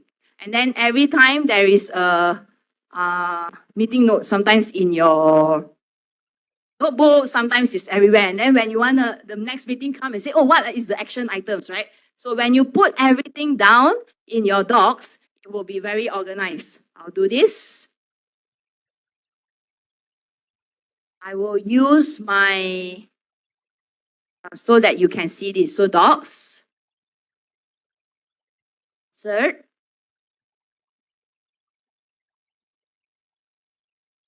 right? And then insert, building blocks, meeting notes. It will drag into my computer or my calendar to see what are the meeting notes that I want to write. So I want to write UMS 2.1 this morning, and this is my meeting notes, right? Who is attending, who is not attending, and the notes, right? So I put this. So as I put this, there's also action items to do this, right? And then to do this, right? So once this meeting is done, just cancel it, done. Then next meeting, right? I have to attend another meeting, same content, same event, but a follow-up meeting. Again, insert, building blocks, meeting notes. I pull out my next meeting at 2 o'clock. So what happened is, you see here, it is very, very organized like your table of content, right? So when go back and say, okay, what is my next action item? So as you scroll down, the action items will be completed, right? The action items are here.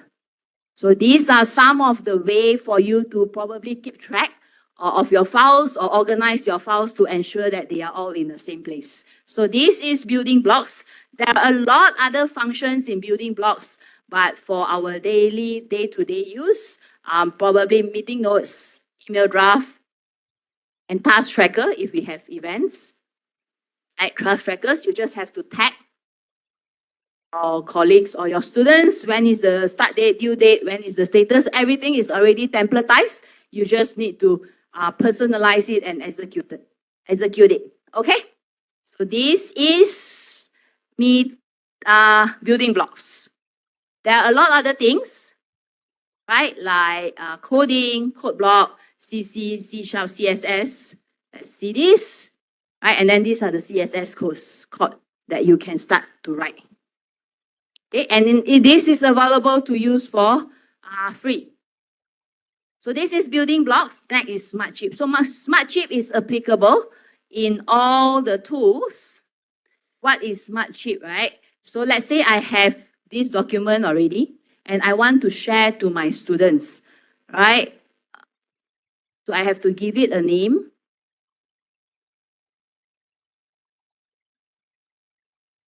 Right? If this is my name, and then I copy the link. And sometimes when you put, right, your documents will be like, have all this, and then you don't know what is it. Right? It's very long and it's not that nice. So this is Smartship. You replace this with a Smartship, it becomes UMS test, the file of my the name of my file. So this is dog, so it's a dog logo. If it's PDF, it's a PDF logo. If it's YouTube, it's a YouTube logo. So let's take a YouTube video. Right, let's take a YouTube video.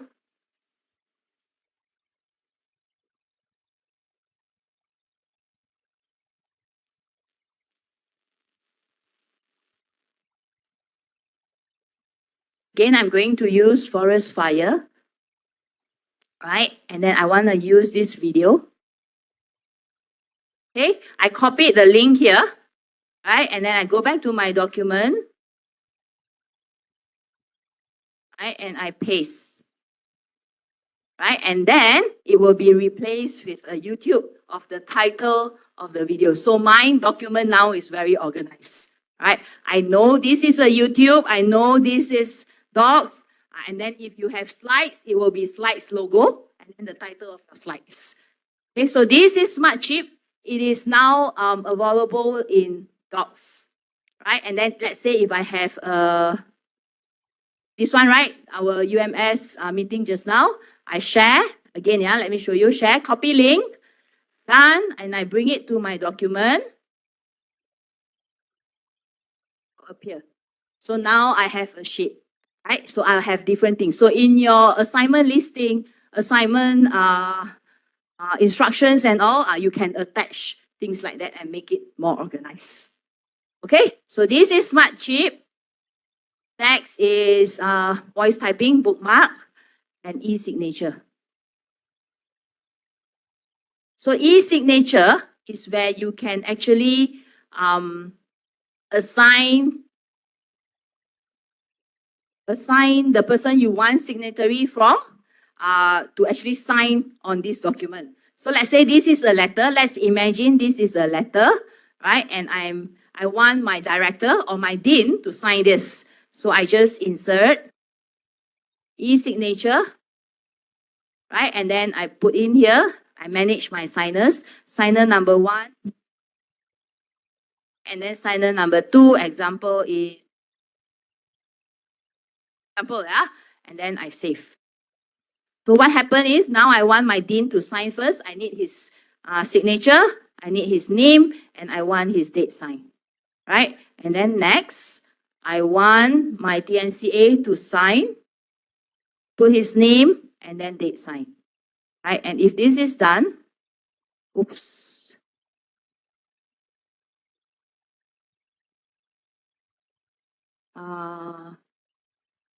Let me see, I'm supposed to be able to request this signature. Let's see, why is it not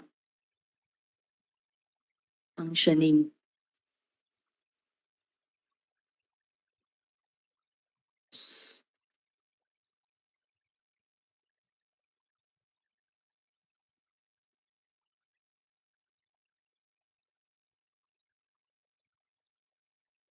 Is there a reason why the Quest e-signature is not like functioning today?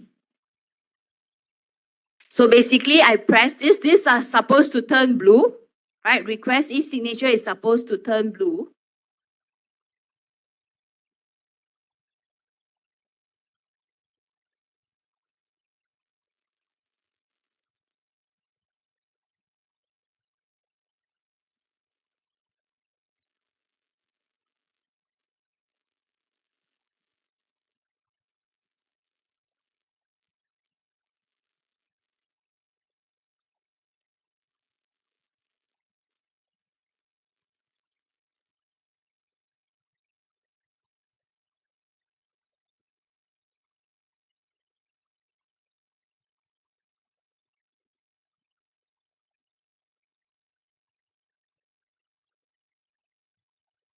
Okay, we will get back to you on this, but yes.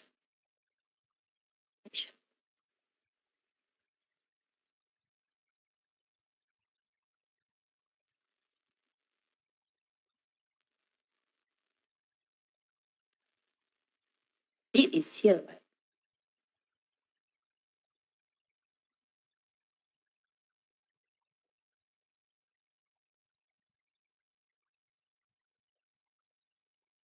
So when we what happens normally is this blue button will appear. You click on this, another email will come out to ask you to insert the person's email address. This document will be converted to PDF to the person's email address with an instruction, please approve this. And then they just use their use on the screen, do their signature, put in their name, date are automated. So if they sign today, it will be today's date. If they sign tomorrow, it's tomorrow's date. And then they send back. So the PDF that you receive is already embedded with their signatures. Okay? We'll come back to this in a while. We'll come back to this in a while. So this is something that I owe you all. Okay, any questions on docs? Any signature approval? So approvals are here. Format.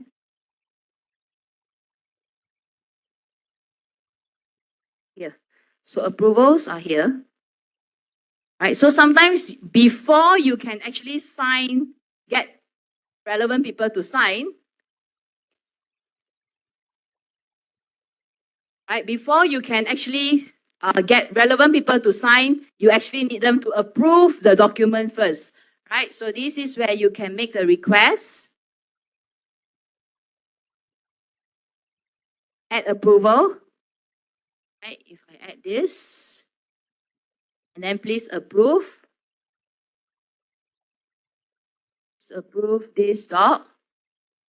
And then add due date if it's relevant, and whether you allow the approval to actually sign in, to actually edit the file, right? So if you didn't tick it, they cannot edit the file, and then you send requests. So the other person will receive a notification to approve this document, and then it will be sent back to you.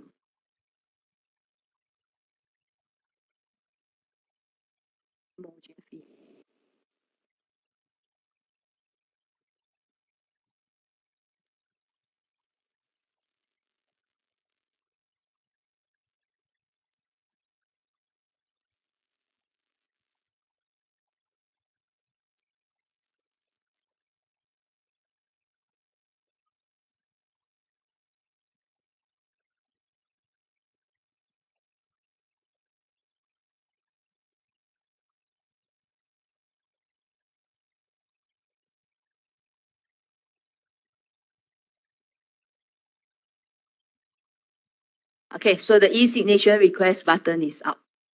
Okay, then you put in the dean's email address, example.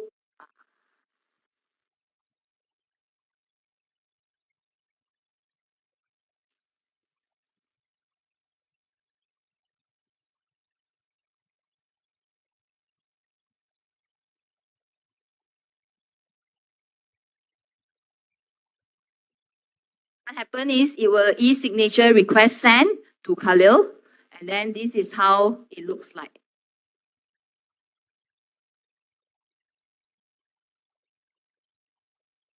We sign here, so Khalil will sign in a while, and then we will get the email back. Okay, so this is e-signature. And the status is signature pending.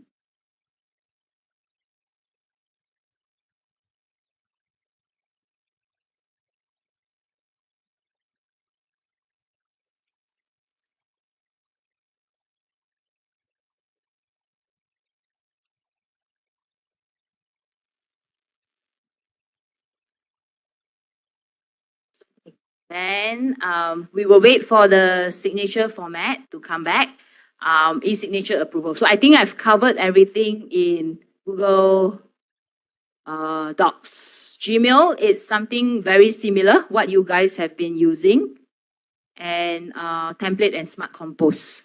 So I will take 2 minutes to cover template and smart compose. Do you want a break? Yes, I'll give you a 5 minutes break. Yes? Okay, 5 minutes break, come back. We will do Google Classroom. And if we have time before 1, we will jump into Gemini first. Our aim, if we can finish early, we want to also finish early so that we can give the time back to you.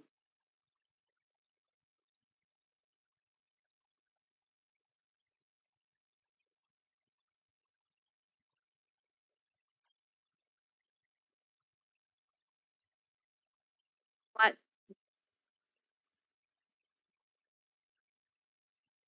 cannot, because it's attached to this document. Is it what you asked? Yeah. So once you dah sign, macam Zimi hantar kat saya dah sign. Bila saya send it back, it will be sent back in a PDF format lah. It won't be sent back to a docs punya format. Yes, yes. So other than that, if there's other requests pasu, you need to go through the same process again lah. So it will be sent back to the requester in a PDF punya format, not in a docs format. Yeah, so screenshot, I think any kind of, you can see screenshot, I think. Yeah, screenshot is something yang diorang can still buat lah. I mean, if you disable the screenshot punya function in the Chromebook pun, they can always take a picture lah. That's yang the issue yang kita tak boleh nak control. Yeah. Yes. Okay, so sorry, yeah. So if you need to go for a toilet break, please come back in 5 minutes. We will start back at 11:50. While if the rest have questions, we are here. Okay, welcome back. Shall we start? Yes. We'll wait for 1 more minute. 5. Rango? Go New York.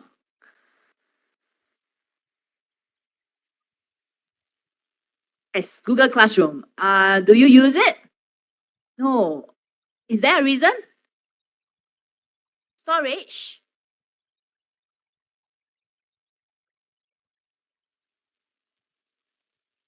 Yes.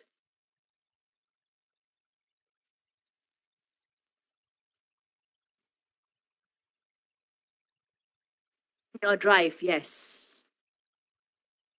How long is your lecture normally? 2 hours. Do you record all your 2 hours lecture? Is this a requirement or is something that you do to help students enhance?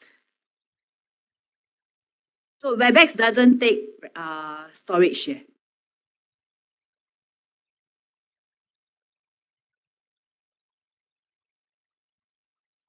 So if I'm not wrong, I think all recordings will fall into some sort of storage. It's just that whether it's your personal storage or the university storage is something. So if it falls into the university storage, it probably doesn't impact your personal storage, right? But Google Meet goes to your personal storage.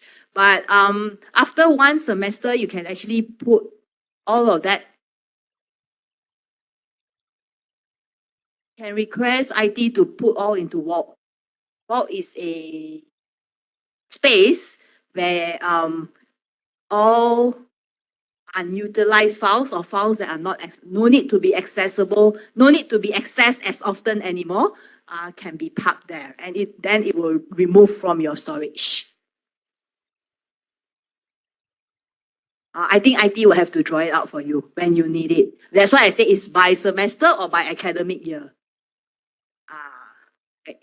And when you do Meet, right, only allow hosts to record, means as lecturer you record. Don't allow all the students to record. Because when they record, it will add into their individual storage, which will eventually also be filled up, right? Yep. So welcome back. We'll do Google Classroom. So this is how I will run Google Classroom, okay? We will show you from a teacher's perspective, how you create class, how you can use Google Meet.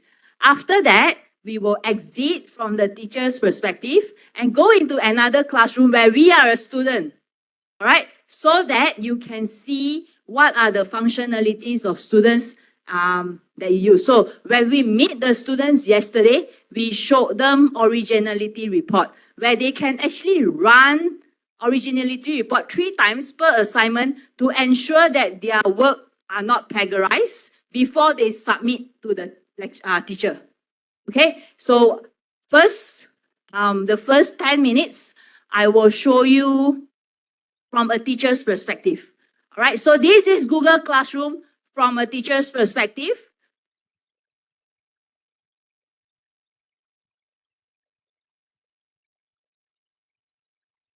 Okay, this is how your classroom looks like, right? And I have to create class, right? Create class. Okay, so you can create class. And you put in your relevant details. Most of the time, your class has got your lecture, your subject has got a code, right? You can put in relevant, and then you create. So once you create, you will have a classroom here. Okay, so you can create as many classrooms as possible. So I have one classroom now, right? And this is what my classroom looks like. I can customize what is relevant. I can put in quick links, important links that I want students to be able to access during the semester, right? So I put in my one-to-one calendar, my lecture policy, to do and all. I can link all this here. And then if I want to do Google Meet to this class, I can generate link. Okay, so this is how it looks like. You go to classwork, and this is where you can create assignments. Okay, so create assignment, and let's forest fire. We don't want to use that topic anymore. Any other samples you can give me? What do you teach, sir? So let's do computer network.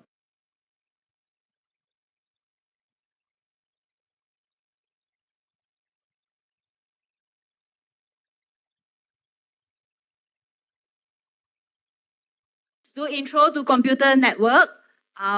Forgive me if this subject doesn't exist, but all right, so let's do computer network. You give instructions, and then you can attach Drive, or you can use YouTube, create more documents, right? You can create drawings, forms, Vids. You can do practice sets. Read along is probably not applicable. This is where you read AI-assisted reading for K-12, or you can upload your materials, or you can connect to link. So let's do a few things here. Let's use a YouTube video. Okay, so I'm now attaching a YouTube video on computer network.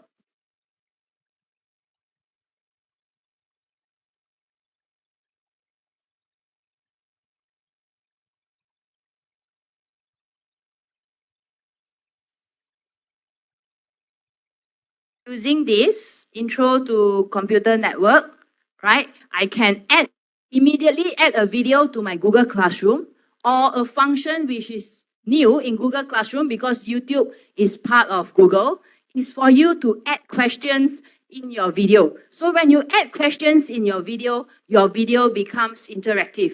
Otherwise, video is very one way, right? Students sit there, watch, and that's it. Whether they watch or not, you also don't know. So when you add questions inside, after they have watched the video, the questions will pop up. Okay? I want to add questions. And so this video is not mine. It's not this lecturer's either. This video are taken from YouTube, right? And I can decide where I want to add the questions. So I want to add multiple choice, checkbox, or open-ended questions. The first question I want to add is multiple choice. If I add my first question, my question time is at maybe 5:00. So I have minute 5, right? At minute 5, I will have, this is the questions, and I will ask.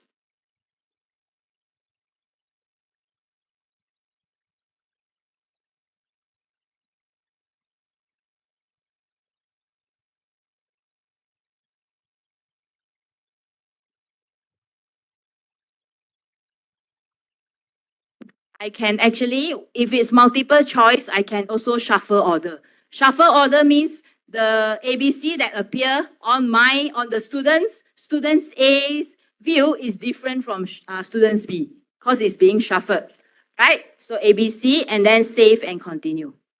So now I have one multiple questions at minute 5. I can add on more questions, and if that's done, right, if you try as a student, you'll be able to see this is what the students have to do. Instructions. Activity is 1 multiple choice questions. Watch the video from 0 to 8 minutes. Right? If I'm okay with it, I attach. If not, I can continue to edit. So once I've attached, I now have one assignment. Okay? Then I can add on practice set, or I can create a form. When I create a form, I can get them to do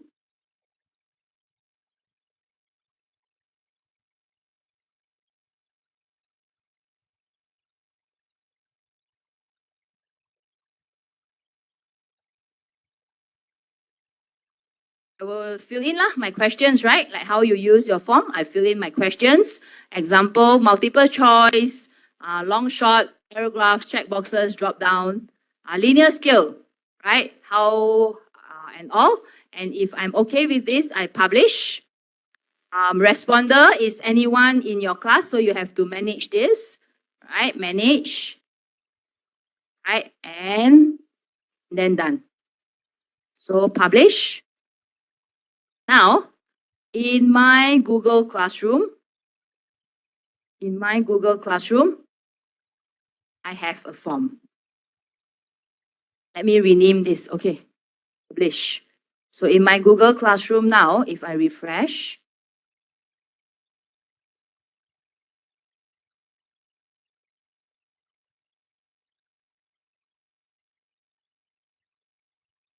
okay, I have a Google form on computer network quiz. I have intro to computer network crash course in YouTube with questions embedded. I can put in more questions, like I can put in a practice set. So practice set, right, is if you have a PDF or a textbook questions, you can actually take a photo and insert it here, and it will convert into tests, into words for you. So let's do this. Right? So I can, okay. I can put in, this is computer.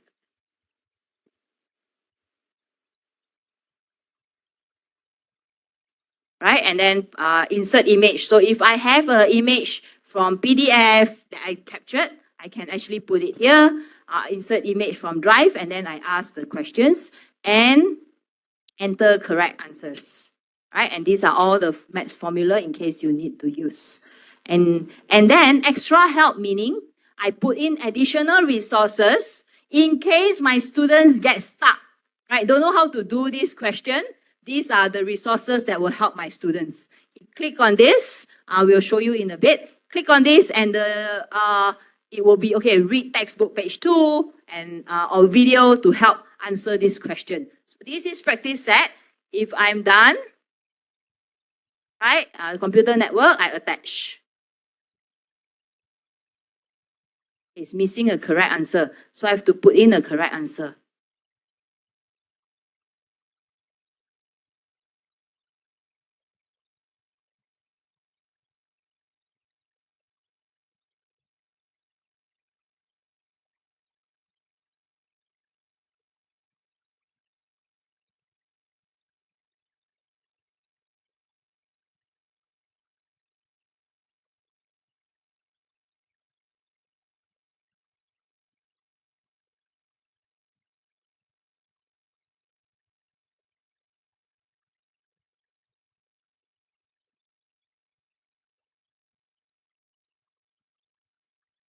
Done editing, and I attach.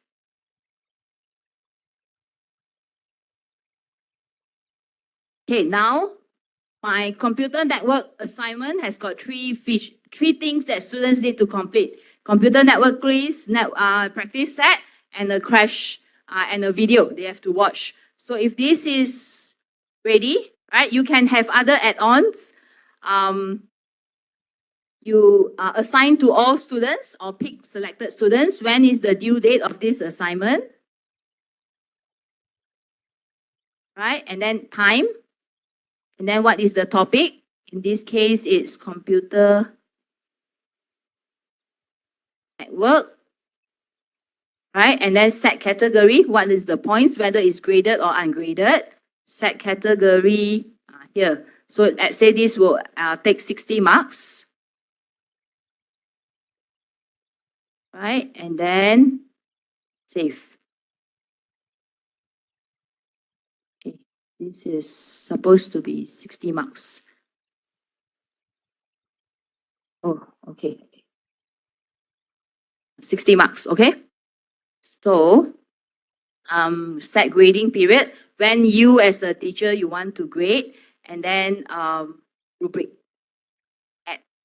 Add your rubric if you have, and then check plagiarism. So as lecturers, if you assign this and your assignment requires students to write, please enable plagiarism checking. Because yesterday we told them to check first before they submit. Because students don't have Turnitin, right? So they use to check for plagiarism on their own using Google. And then when they submit to the lecturers can then use Turnitin.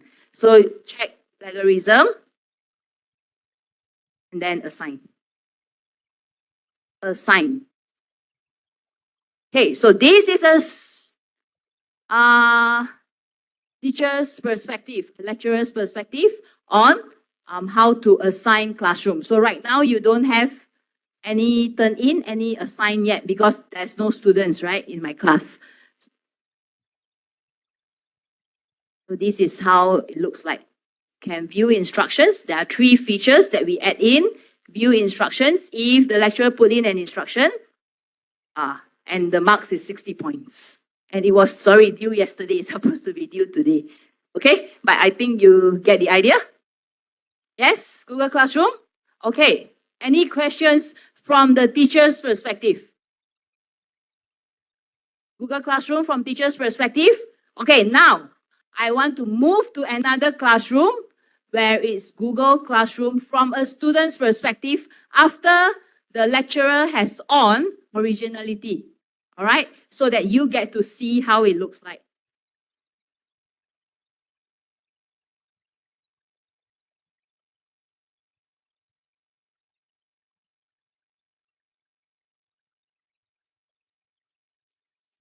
So this is my other classroom where I actually have I'm a student perspective, yeah. So this is what I see in my class. I see that my lecturer has posted a message, and now today he has posted an assignment, right? And my research is about research proposals in social science, and these are what he will be checking, right? Clarity, focus, significant rationale, literature review, and all. So what I've done is students' perspective, yeah? This is students' perspective. I can see that originality reports is available, so I can run it, and then I will assign, right? I will create my assignment.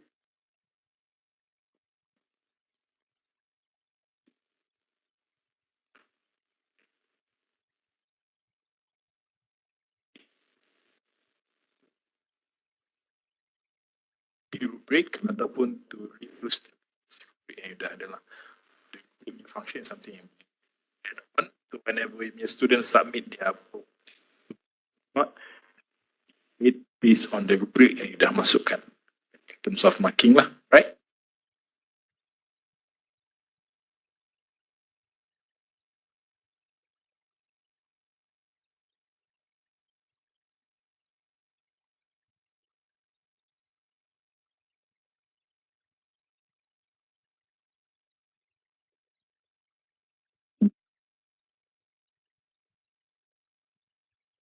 Okay, for example, yeah, based on the question just now, this is my assignment. This is my answer. Okay, this is my answer. Wow. AI, the lecturer already know it's an AI one.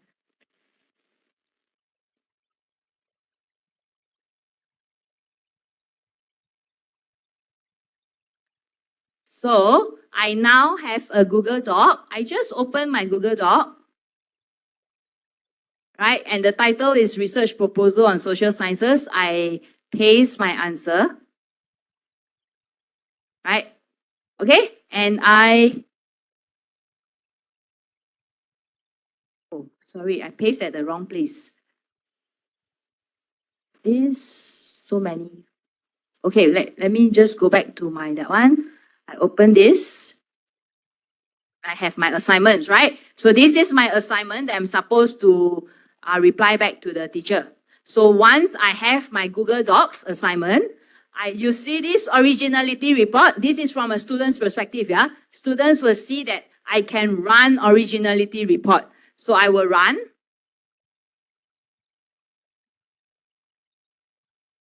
Right? 3 of 3 originality reports available, and it's checking.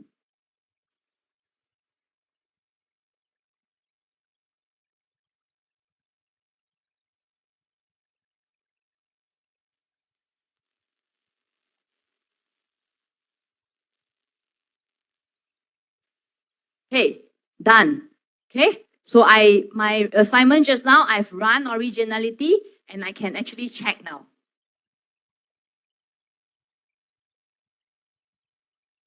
Okay, there are 2 flag passages, 2 cited or code passages. Right, so when I go to website matches, these are the parts that it is similar to the website only, yeah? Right, and this is another part. Right, so this is flagged to the students. The students will have to improvise this part, redo, rewrite, and then run another originality report. Okay, so I go back, right, and I go to the percentage. 1% of the content is actually flagged, right? And these are the sources where it's taken from. Okay, so this is from a student's perspective. What he and she can do is amend this part and then submit back, right? So he can go back to the classroom, go back to this classroom, right? Amend it and then upload again and then run the report again. She got 2 more chances. And then if it's okay, submit. If not, then work on it again, run again, because each student can run up to 3 times per assignment. Okay, if this is okay, I turn in, right? Anything else? Okay, so I turn in. Students turn in, turn in. It appears now in the teacher's page. The students has assigned this, and I can have then a private comment with my lecturer, right? I can say I've resubmitted. Our lecturers can then look into my document and say, please redo, and things like that. Okay, any questions? Google Classroom. So the first part I've shown you is from a lecturer's perspective. How do you create class, create assignments? We are looking now, turn on originality. We are looking now at students' perspective. Any questions? Any questions on the participants online? Nora? Okay. Yes. Originality? Originality report is a Google Classroom, so is built in Google Classroom, and it only tracks whatever that's available on the internet. So when you have paid citations, journals, and all, you have to turn it in to check. So from a student's perspective, right, they do their due diligence first before they submit the work to the lecturer. Right? So I make sure that at least my assignments are not plagiarized from content available in the internet. Then when it's submitted to the lecturer then turn it in to check if there is any words or any of the assignments, any parts of the assignments that is taken directly from the journals and all. Okay? So it is 2 ways, because I was informed that students do not have access to turn it in, only lecturers. So this is what students can do first before they submit their work to their lecturer. All right? Any questions? Not, I want to move on to Google Sites. So Google Sites is where you can create microsites to showcase your achievements, your certifications and all. And it's actually quite easy because it's templatized. Have you tried Google Sites? Oh yes, okay. So Google Sites, it's here.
Okay.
Okay, let's start back. So I stop at Google Classroom, right? And then I want to show you sites. So sites, like I mentioned, is templatized, it's microsites. So once you are ready, you insert your pictures, put in the necessary. You just have to follow like section colors, duplicate subject, throw. So it's actually very easy because it's upload or select. Let's say I upload and then I select a relevant photo, right? And let's see if I can do this. Insert. And the photos are all out. So it's pretty much templatized. If you are happy with it, you can publish. Then make it available for everyone to see. So it will be it will be based on your email / your name. Okay. So this is sites. And next up is, okay, so we are about 45 minutes ahead of time. Lunch is at 1. So I want to take about 40 minutes to show you NotebookLM. So when we come back for lunch later, it's all Gemini. Okay? Have you heard of NotebookLM? Yes? No? Do you? Okay, so NotebookLM is actually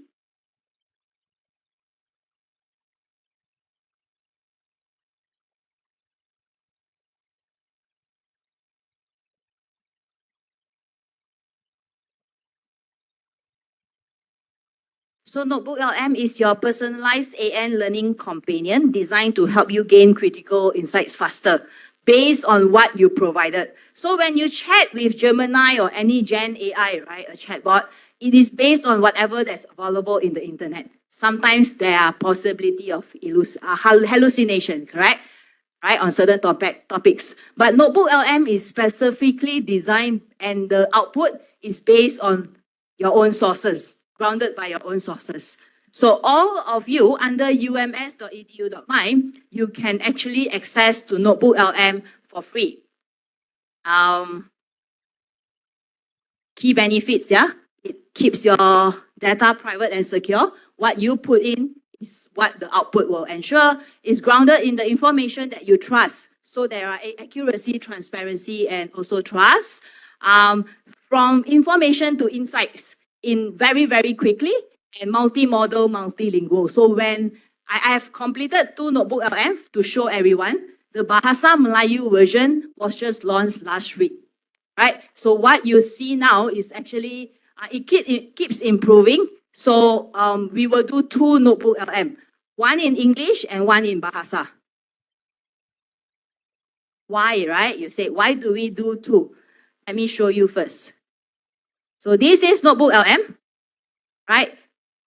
As you log into ums.edu.my, you will see the same thing as mine, except for the word plus, right? You have NotebookLM without the word plus. For all of you, you can create up to 100 notebook. I will show you why, how you create notebook later. But 100 notebooks means you have 100 of this. 1, 2, 3, 4, 5, 6, up to 100. Okay? I've created, okay. An empty notebook, create new notebook. This is what your NotebookLM will look like. You put in your resources here. You add in your PDF, your journals, your reading materials, website, links, YouTube, audio files, your MP3 files, or even your copied text, right? If you use Microsoft Word, you either PDF it or you copy the text and put it in. This is where you chat. This is your chat box. And this is where the multimodal interactive happens. So, for the interest of time, I've actually prepared a topic on universities' mental health, educators' role in supporting students. So what I have added is, I have 2 YouTube videos, right? 1 research paper from UiTM, a link from WHO. I can add in more sources.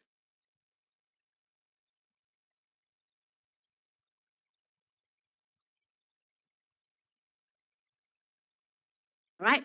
So I can add in more sources, right? I can upload my more files. I can attach to my Google Docs, Google Slides, website, YouTube. I can copy text. For all the lecturers, ums.edu.my, you can upload up to 50 resources. 50 sumber. Okay? So what I've done is I've uploaded 5 and I will get a summary, rumusan in English. Technically, this is supposed to be in English because I keep changing my output language.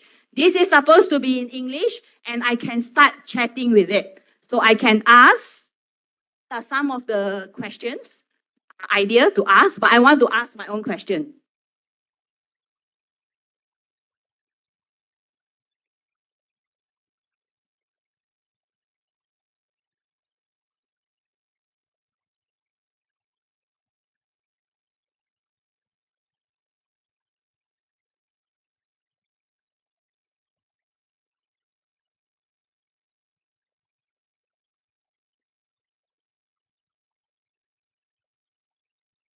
I ask now, why is mental health important to students and how it will impact their studies, right? And based on the resources, talk for a while. Okay, yeah? Okay. Based on my sources, my 5 sources there, it will now give me an answer. So it says mental health is crucial for everyone, especially students. So this is the answer based on my questions, right? And you see all these numbers here, right? These are the citations of where the answer, where did the answer come from? So number 6, the answers come from this document. Number 4, the answer comes from, again, this document. Number 8, it comes from this, right? So you can actually refer the output, right? The output, all this output is based on your own input. So number 8, number 9, number 10. So also, our students now, right? They are Zen E. And soon Zen Alpha will enter. Right? They don't want to read. They want things fast. So what happened is this multimodal model function will enable us to probably enhance the way we teach. From here, right, I can get it to generate a podcast and I can download these podcasts. Right?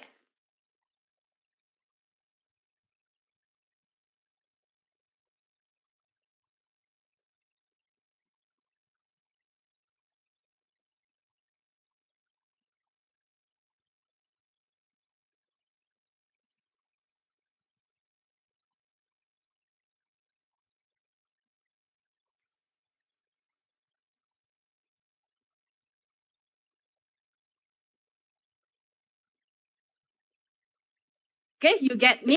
So to make our lesson probably more interactive to help students, put in resources, get it to generate an audio podcast. You can actually download this audio podcast and attach it to your Google Classroom or your learning management system. So students can hear, right? And apart from that, you can actually interact with the podcast. Okay, so now I'm going to interact.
Get it? So these are the interactivity part, and these are all the study guides that will help students. So apart from the interactivity, students can get it to generate study guide, generate briefing documents, and generate FAQ.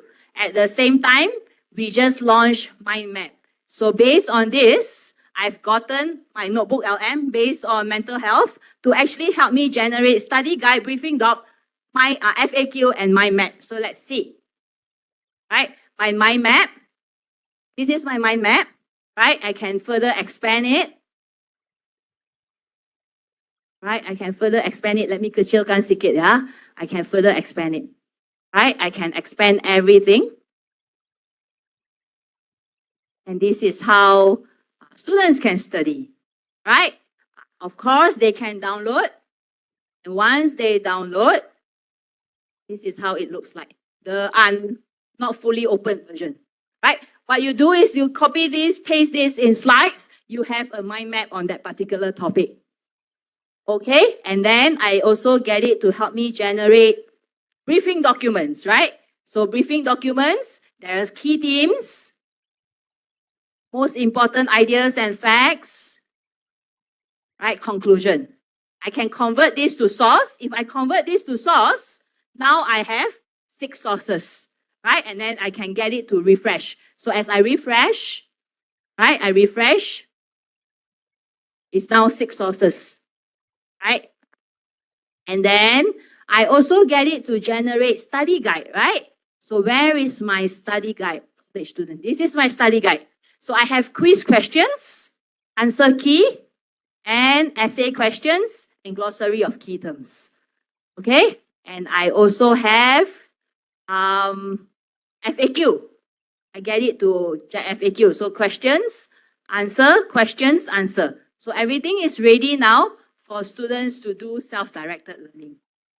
Use case, right? So I've seen a lecturer so there is a 2-week study week just before exam. And sometimes students are at home or they are doing their own self-learning. So what this lecturer did, he teach statistics, put in the 12 chapters of statistics from the textbook and attach all the materials that are being used in the lecture, right?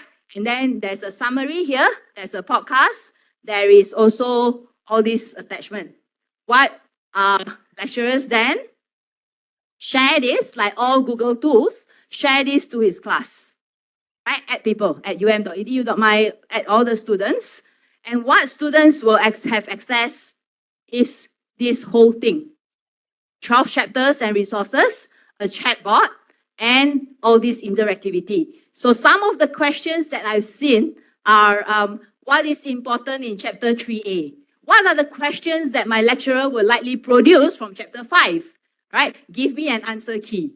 right? So these are things that students can use, or a tool that students can use for their self-directed learning to prepare them or to enhance their learning. Okay, so this is NotebookLM. What is the difference between NotebookLM and NotebookLM Plus? It's the same thing. NotebookLM Plus is where you can actually add up to 300 resources. Okay, 300. NotebookLM Plus has a share function that you can only share the chat. So this is your chatbot with your users, with your students. So if I do this chat only, so I have two options, chat only or full notebook. Full notebook means like how I share, right? All of them has access to this. Chat only, let me show you a preview, yeah?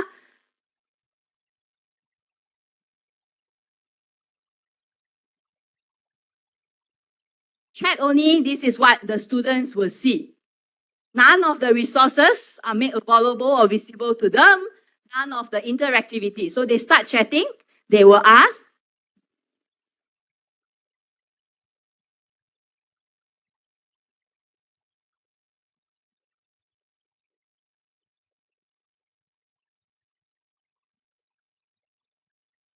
Right? Saya stress. Macam mana nak distress? So let's see what's the answer. Right? So it gives them, because this is a topic of mental health, right? So stress is related. So it gave them this. And sometimes I know students like to ask soalan bukan-bukan. Right? So let's ask one soalan bukan-bukan.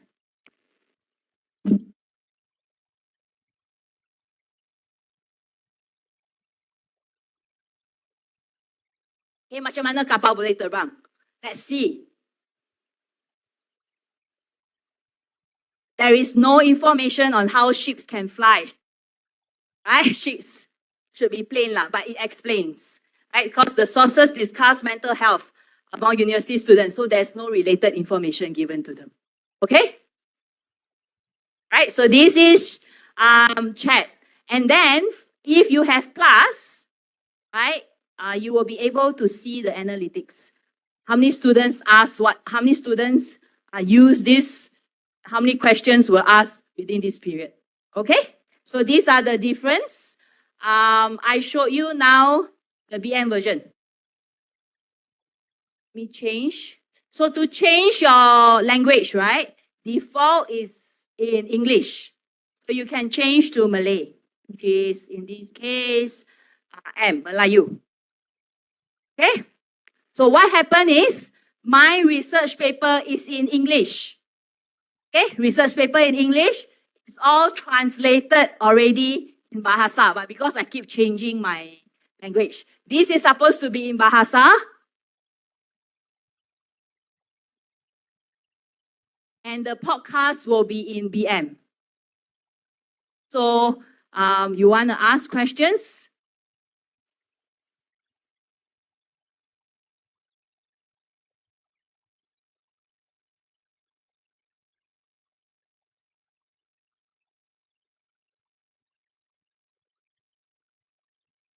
I ask the questions in English. The output is supposed to be in Malay. Let's see. So the output is in Malay. Berdasarkan sumber yang diberikan, AI dijangka memberi impact ketara, and then these are again pointed to where the citations, to where these sources, these answers are taken. Okay? Then I can again ask it to do mind map.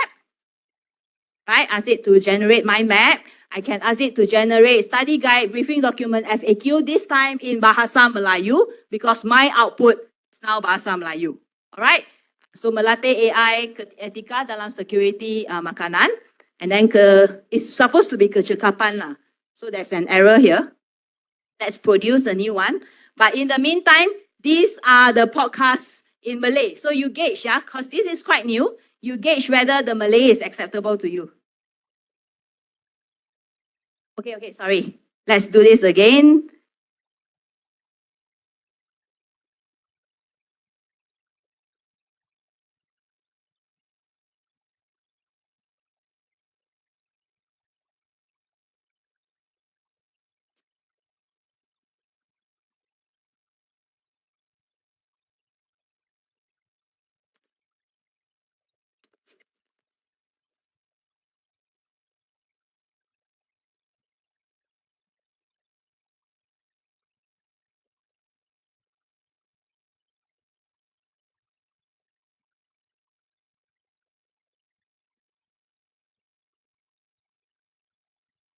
How do you grade the BM? Okay lah. Still need improvement lah kan. Tapi dia ada the local nuances lah kan. Right? So this is in the works. So kalau you guna BM, you tak boleh interact lagi. Dia belum belajar. Dia belum belajar mendengar. Right? So there is no interactivity in the BM version for now. It might be updated tomorrow, next week, next month, right? So you can explore this. But basically, you see my mind map in bahasa, right? It's membangun kecekapan dan etika AI dalam keselamatan dan perubahan iklim. And then I move on and there are all the details. Okay? Any questions on NotebookLM? So I've shared the use case for students. Sometimes you want to do research and you have to read a lot of journals, right? So park all your journals here, right? Get it to do a summary, and then you can keep prompting so that you get the answers to the questions. And then you have a podcast, then you can listen on the go. If you have like 10 or 20 journals to read, you might just want to listen to that and then get it to help you generate materials like study guide, FAQ, briefing documents, and all. Okay, so this is NotebookLM. It's I find it very applicable in higher education context. And this is where we always show all the university lecturers. Any questions? No. Okay, we will go for an early break. And we come back at 1:30 or 1:45. We come back at 1:45, we will cover everything Gemini, from Google Workspace to all the 5 tool Gemini elements that you can use for free, right? And then we will end. Right? So 1:45, I will see. Wait, let me check if the food is ready. 1:45, we come back here and we will start sharp. Thank you so much.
Okay, welcome back. Are you full? Very full. Okay.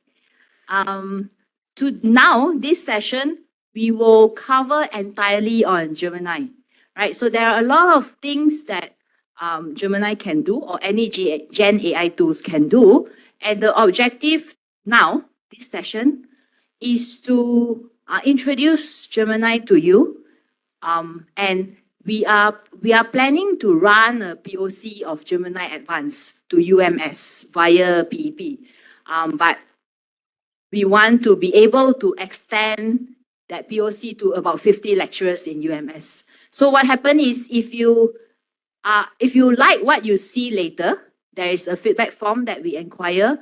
You can sign up for POC, because we are looking at 50 lecturers who will use Gemini Advanced in their teaching and learning. Okay? So this is what we show you now. If it's free, we will mention that it's free. If it's POC, we will mention that it's POC. All right. So same goes to the lecturers in Sandakan and Labuan. We plan to run a POC for UMS, right? And we want to invite lecturers to come on board. So this is what I will cover now.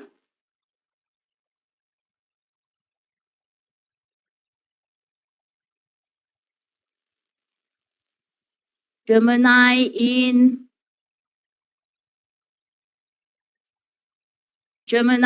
Google Workspace. This is what we will cover in the POC. So this is a paid version. We are hoping that universities take part in the POC, and hopefully we will get this paid license made available to all the lecturers in near future. All right. So in Gemini so earlier this morning, I showed you what you can use already. So Gemini in your Google productivity tools, in your Gmail, it can help you write, help you summarize your email. In Google Docs, it can help you create, write, right? In Slides, it can help you create slides. We will do that, create image. In Google Classroom, it can help you create rubrics, create quiz, and all.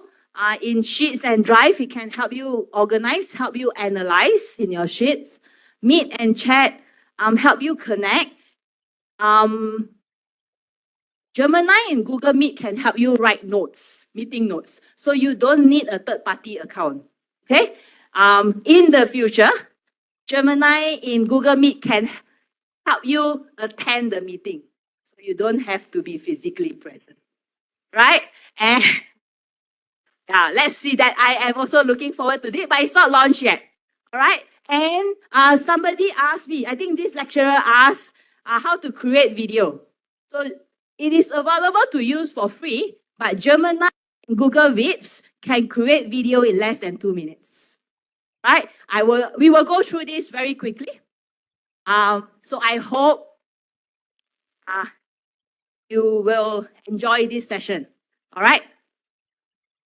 Okay.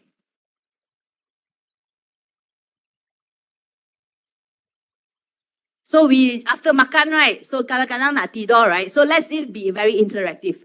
Like in Google, when we run sessions, we bring in the Google culture. So Google culture is very interactive, it's very collaborative. So please interrupt me. If you want me to redo, you want me to repeat, you want me to show you other features, please just interrupt me anytime, okay? Okay. Gemini in Gmail. So as lecturers, right? As lecturers, you have a lot of students who will ping you and say, I need this, I need this, I need this. A lot of this kind of requests, right? So your email, sometimes you don't have a lot of time to read. And then, especially if the other email trail. I send to you, you send to me, another student send to you, right? But it's the same email trail. So what Gemini can do in Gmail is to help summarize that email to you so you don't have to read the entire email. What you will see if you have Gemini in your Gmail or in the future, during the POC, when Gemini is enabled for you, you will see this star here. Right? You will see this star. Yeah, you don't have star now. Don't have star yet. Don't have star now. You memang tak ada star now. The future, we are going to enable POC. Masa POC nanti, you akan nampak. Yes. Betul. Ini. So, ada? Wow.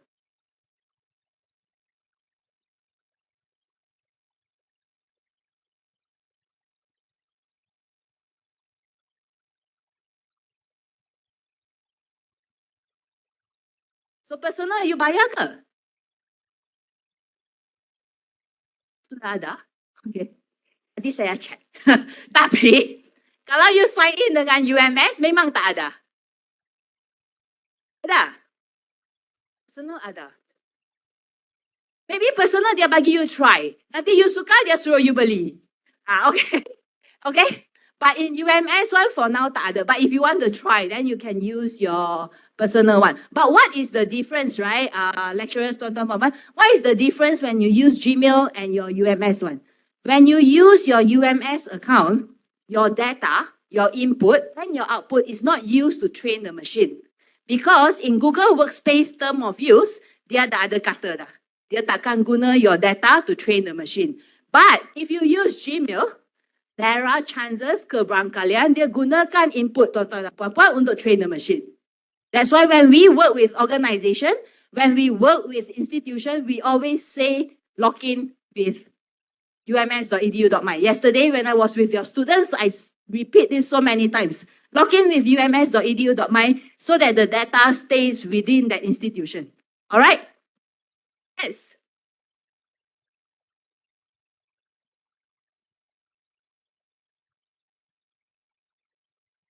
I think if you purchase in the term of use, there are possibly, but have to refine that. I will have to check that one. I get back to you, yeah? So, Gemini dalam ums.edu.my belum ada. Akan ada. Right? So, it's the star here. What I've done is, I ada satu email. Dua orang bercakap. Saya dengan Sharon. Right? In our emails, right, are in English and Bahasa. So, it's dual language. I ask in English, she reply in Bahasa. I ask in Bahasa, she reply in English. What happened is, kalau saya tak ada masa baca email ini, saya just enabled my star, my Gemini, and summarize this email. I asked Sharon to explore NotebookLM, At that point, NotebookLM just 1.5. Sekarang NotebookLM dah 2.5.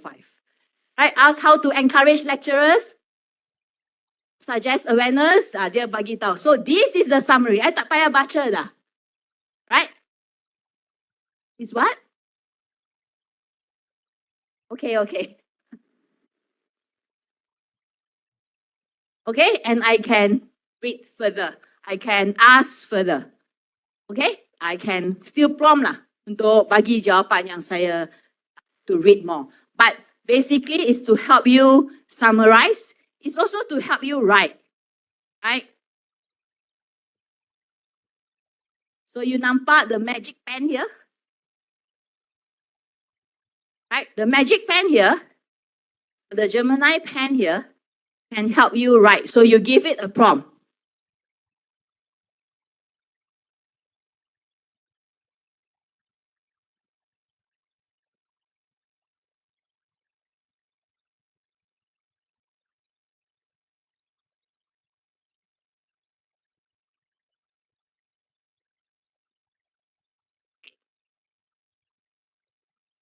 So dia ada template. Dear new students, welcome. Even my name is here. And I'll be your lecturer for computer network class. I'm excited to show you. Kalau you suka, insert. Jangan send dulu. Insert. Personalize it so that it comes from you. Right? It comes from your voice.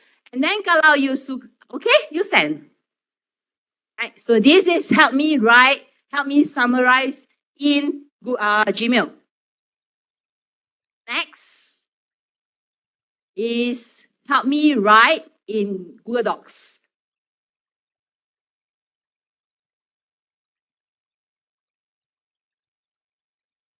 Right, so help me write in my Gmail. Again, akan nampak bintang di sini. Right, the Gemini star is here. And it's also given you already, the prompt. Okay, help me generate a document and I can get it to help me generate. Oh, ada apa? Help me generate what? Generate what? Sorry? Questionnaire for? Survey on Google Form. Belum keluar. So Gemini in Google Form, when you give it a prompt, it will help you give you questions. Right? But this maybe generate a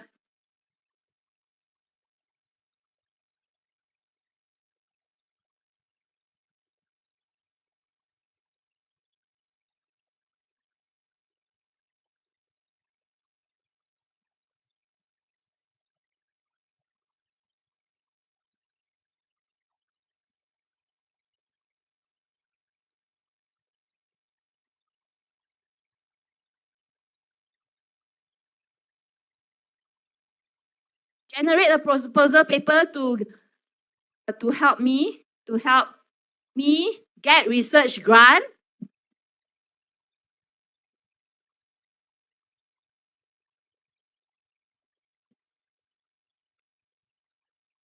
Chen.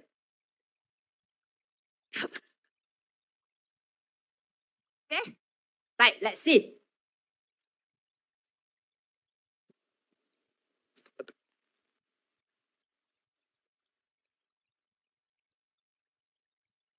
Bagi you try satu kali, dia suruh you beli. But our POC, we give you 2 months to really use it in your day-to-day as well as in your lecture. So research grant proposal, film animation. Right, abstract, introduction, research objective, investigate and develop new character animation techniques, explore innovative storytelling approaches, impact of VR, documents the finding and create a practical guide. Right, ada gambar lagi. Jom.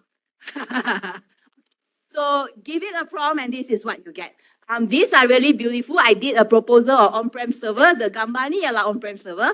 I did to create a lesson plan for a subject. And then biology or something. I get the image also. So it comes with this. Okay? So this, and you see, the beauty of it is, it gives you it puts properly in headers already. So you nak cari, what is my expected outcome? You tak payah baca semua. Just pergi expected outcome. And then the other. And then next is budget consideration. Wow, okay? So you personalize it. This one change to RM ke. Alright? And then you can use. Okay? Dengan apa? Gambar. Dia datang sekali dengan gambar. Saya tak suruh dia prompt. So, Professor lecturer ni kata film animation. So, dia keluarkan. So kadang-kadang gambar ni memang tak relevant. Right? Memang tak relevant. But we are lucky this gambar is relevant. Tapi like terputus pula. It's supposed to be this one atas kan? But I think you get the idea lah. Right? Okay? So this is help me create. Help me create. So it's a create document. Help me write in document sama sahaja. Help me write is new.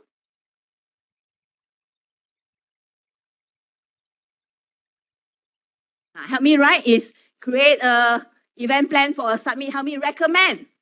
Write a recommendation letter to recommend my students for an internship. Right? So dah ada dah. Okay? So I won't show you lah sebab nak expedite kan? Okay. Yang ketiga. Dalam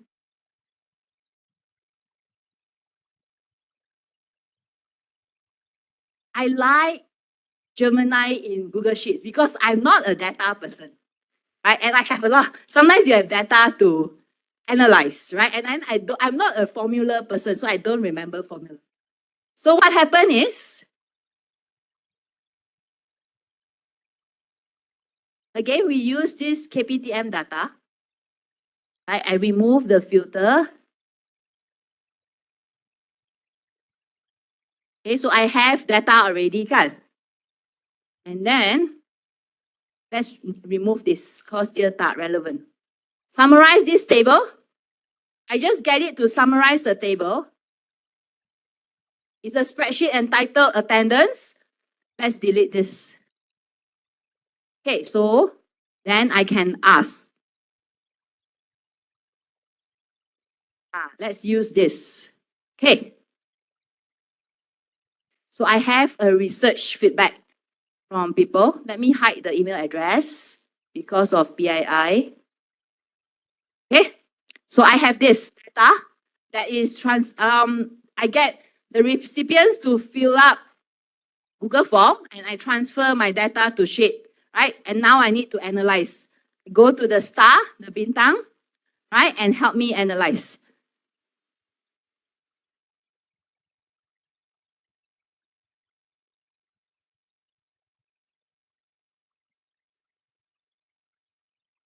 Lecturers, right? So I don't have to filter, I don't have to count. It's helping me. That one.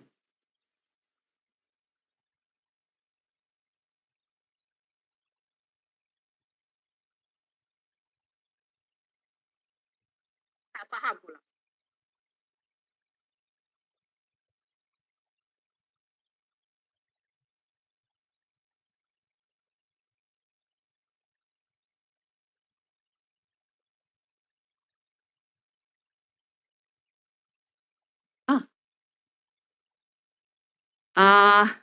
Kenapa hari ni dia tak faham pula? Ya. Sekejap. Let me ask again, okay? Belum. Dia belum makan lagi. Sekejap let me refresh. Kita beli Starbucks untuk dia. Okay, give it a while. Let me refresh my data.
Entire screen. Can you see now? Okay, so sorry. So I try again the formula, create a formula that counts the number of lecturers from KPTM. Okay, so the number of lecturers from KPTM 157, create a formula that counts the lecturers of UPATM. I think it's 91. I'm not wrong. It's 37. And then create pie chart.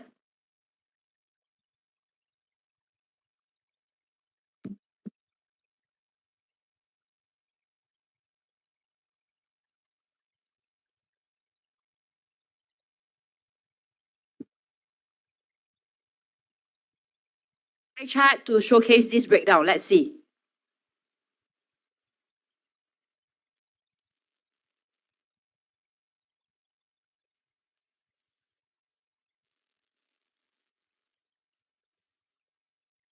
So this is the pie chart, right? And then can ask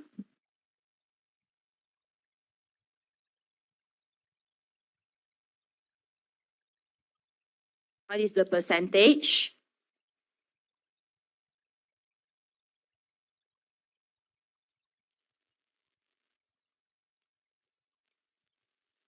So the percentage is 80.93 and 19.07.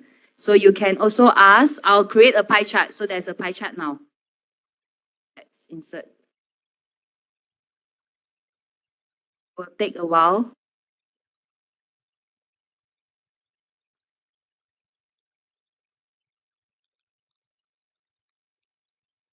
Hari ni dia tak dengar cakap pula. Tak keluar. Okay, but I think you get the idea. Boleh suruh dia buat pivot table. Okay. Sebab, but to be fair, dia tak banyak data untuk buat pivot table. But let's see. Create a table for this table. Create a private pivot table for this data.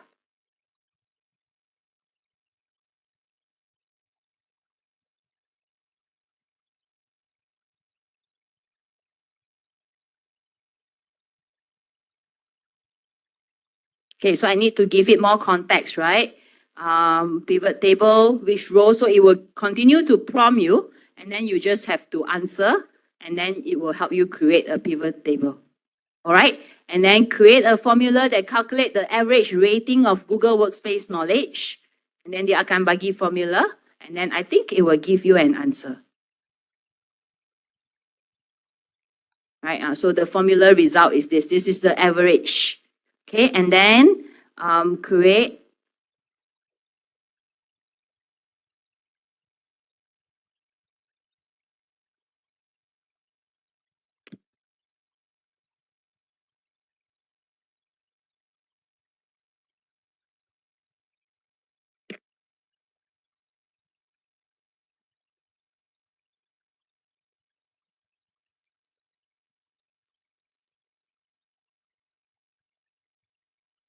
So it gives us a table instead of a pie chart, a bar chart. Okay.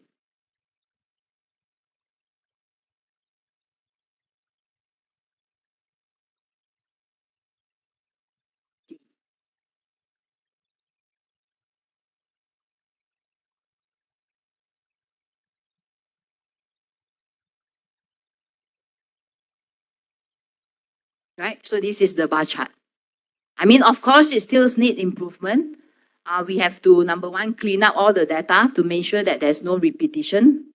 Right? There's so many money and all. But I think, I hope you get the idea. Gemini in Google Sheet will help you summarize or analyze your data, right? Unfortunately, this is not a data-driven table, right? So you won't be able to get much. But if you have your students' marks here, you want to check for your class percentage, how many students get A, how many students fail, these are the analytics that you could use, or these are the help from Gemini that you could use. Okay, so this is Gemini in Google Sheet, Gemini in Google Slides, right? Can help you create slides. But of course, you have to give it a context.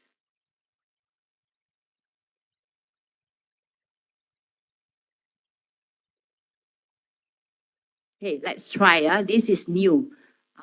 Khalil said our colleague just tried this.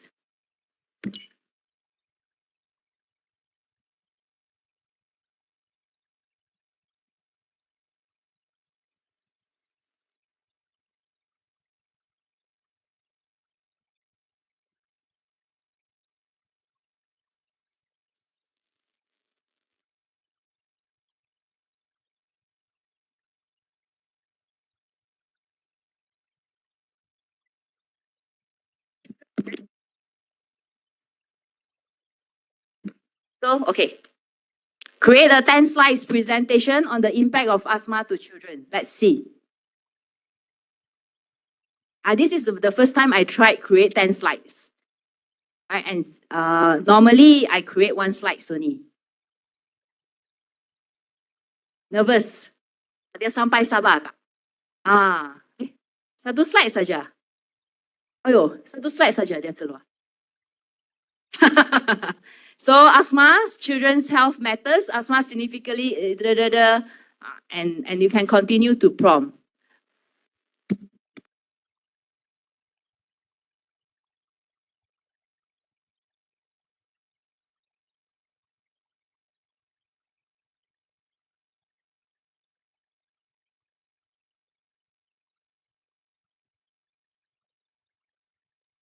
See, another slide on asthma and the recovery period. Tengok dia boleh buat the second slide tak?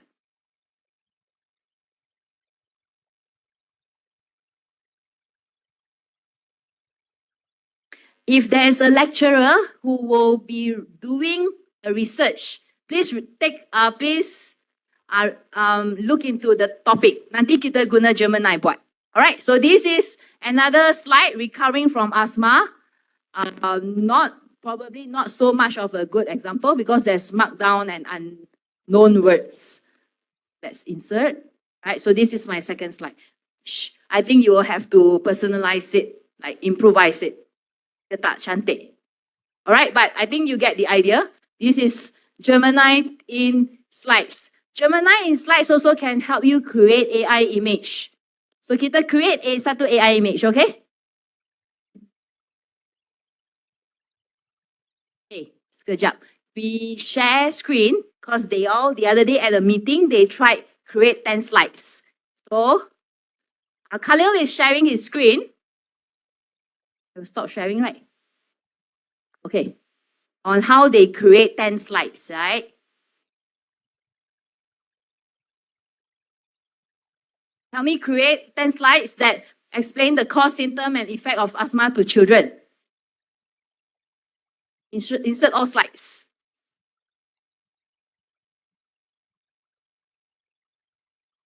Right, so it's previewing 4/10, 5/10. Right, so I have 10 slides now.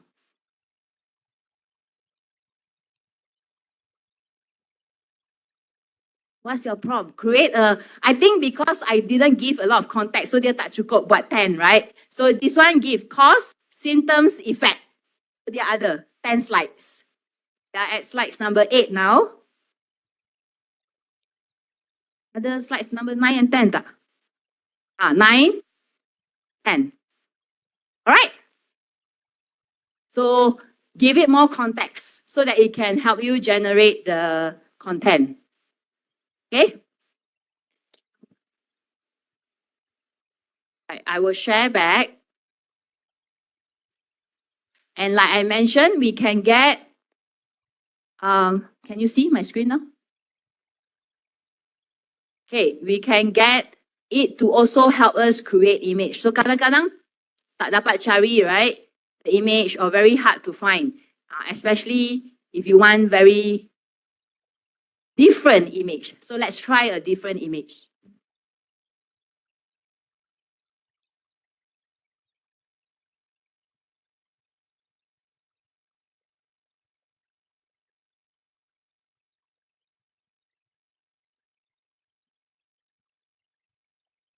Create an image of a pink elephant dancing in front of a university university building. Let's see.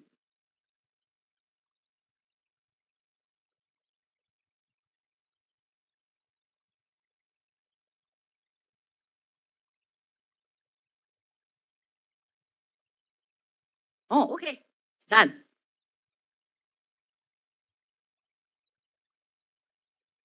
So I have this. So my prompt is pink elephant dancing in front of a university building.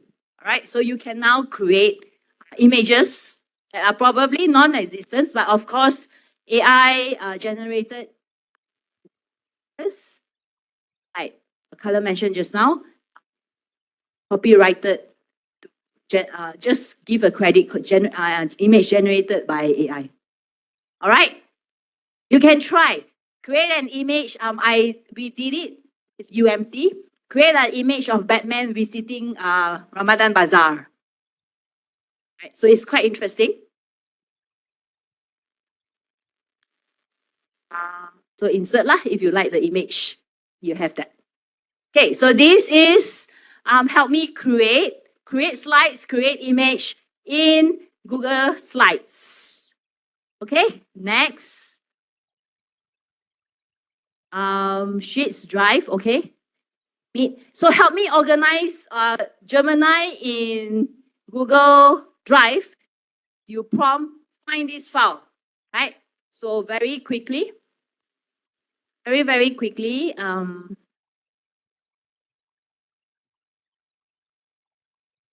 Gemini in my drive, right? Activate this.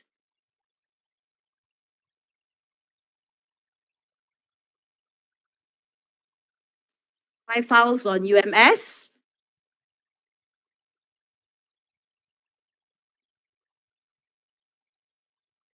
These are all the files on UMS that we have created this morning. So this is Gemini in Drive. Gemini in Google Meet, I'll show you. Okay, so Gemini in Classroom and Vids is a more extensive topic. Very quickly, Gemini in Google Vids, Google Meet. Right, so this morning we did Google Meet, right? So you have seen it already. Google Meet. Start new meeting. No need to join, yeah? I just want to show you this.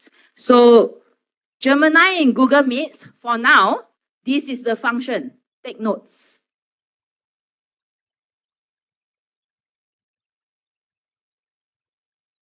Right, take notes here. This marker here, when you activate it, it will start taking your meeting notes. And the output is actually quite impressive. I did show you, yeah.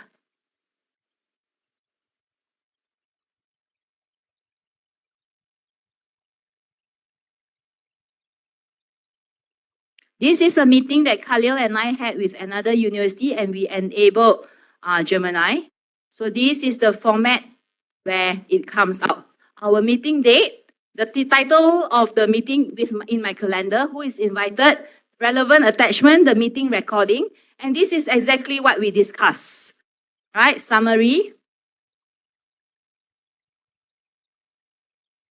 summary, and then all the detailed things that we discussed, segregated to all the by points already, bullet form, and then the action items.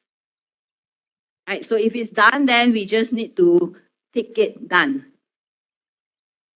Okay, and it's made available to everyone who attended the meeting. In this case, it's made available to Google as well as to the university. So this is the output from Gemini taking notes. It's exactly this format.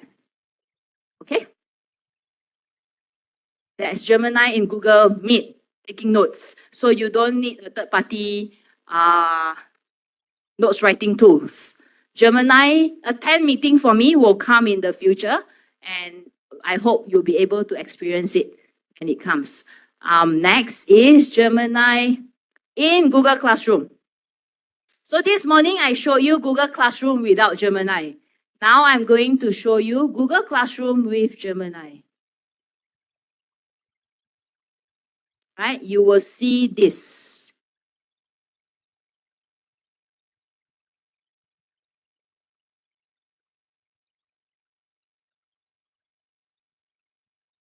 Gemini Education.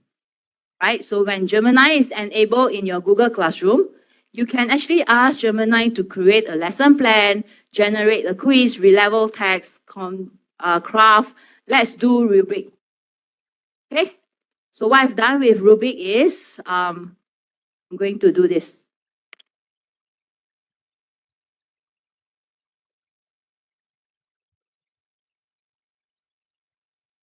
Have a assignment instructions ready from here. So this is my assignment instructions. It's for law, right? Because we look into the cost, the bill of costs. Okay, so I have my assignment instructions, copy, and I put it in, right? Okay, it's a law subject, and I want it to be based on taxonomy level 3, right? I will get it to generate criteria for my rubric. And if I agree with this criteria, clarity, adherence to procedure, I generate rubric. So in probably another 30 seconds, I will have my rubric ready, right, in this format. And then I add to my Google Classroom. Add to my class. Our class earlier is UMS 15 May. My classwork type is assignment. The computer network, sorry, it's not relevant. I'm not connected, but I think you get the idea. I want it to be in sheet. So I add to my class. It's class. Classwork type assignment. Confirm. So it's now exporting to sheet, and in my class later, this rubric will be attached. It's a not relevant subject. I should have put a relevant, but this is how it looks like, your rubric. And then in my Google Classroom,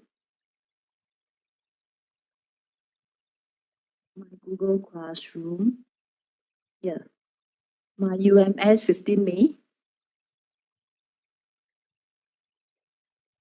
right, computer network.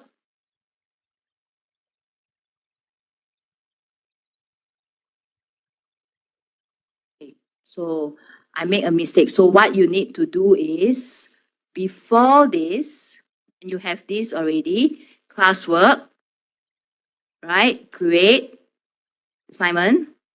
You need to attach your rubric tadi, right? Import from sheets. This is my rubric.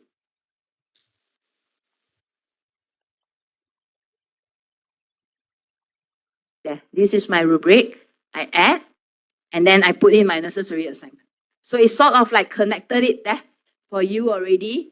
In terms of clarity, precision, your criteria, right? And then this is there. All right, so this is to adherence of procedure. And if you're okay, you just save. And in this class, you have your rubric and 6 criteria ready. And then match your assignment. There. Actually, the rubric, kalau you edit, you can actually add spot lah. strong exceeding, you can put it at 5 marks and then the rest you kurangkan 5, 4, 3, 2, 1. That one can actually carry a total mark lah after. So it can either be just the level or it can be level together with mark yang ada sekali include. Okay. Ada apa? Okay. Any question? So this is Gemini in Google Classroom. Dia ada banyak function lagi, right? So we can enable it for you to try. Let's do a lesson plan. Create a lesson plan. Higher education. Higher education year 3. Template is general.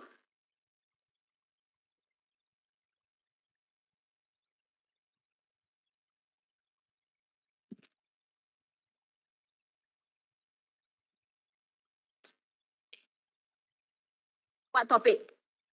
Any idea? What else do you all teach? Conservation ecology for the forestry. Okay, generate learning objective.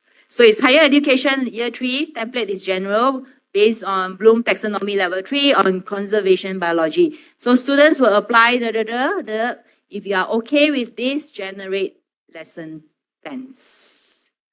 You can add in more context. 1. Right, so this is your lesson plans.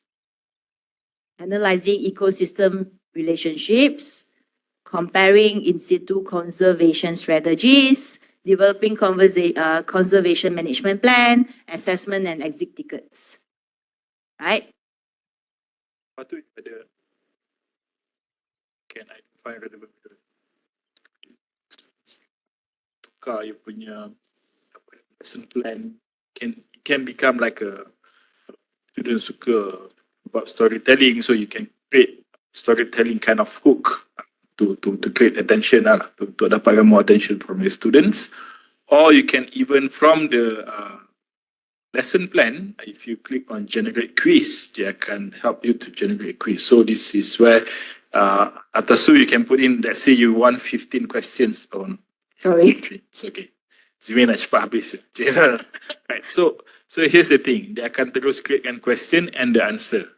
So the good thing is you can immediately export to forms. Right? Export to forms. And then from form, you can terus attach it to classroom as an assignment.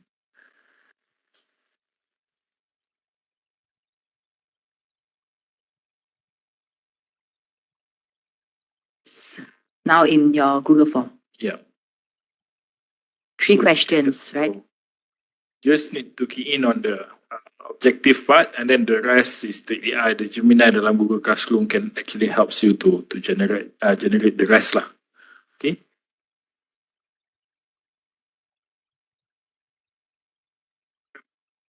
Yeah. Yes. So just now, if you the previous step. Then this one, the tick is the correct answer. Yeah. So Gemini dia akan terus. Sorry. So of course, kalau you rasa nak tambah soalan, you can add on your own. Okay. Okay. Very fast, and is we deliver very fast or this generate very fast? Boleh? Can you all follow? Yes, yeah? Okay. Next. Okay.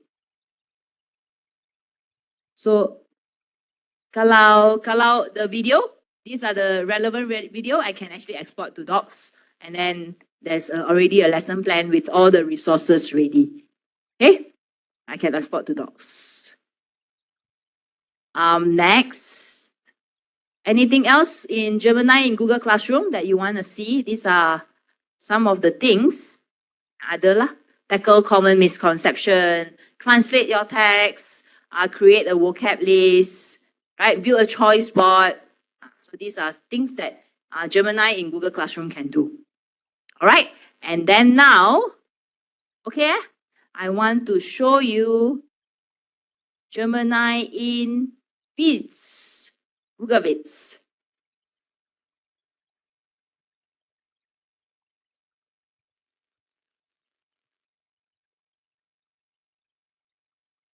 So Gemini in Form, Gemini in Google Form. Tengok ada tak? I thought.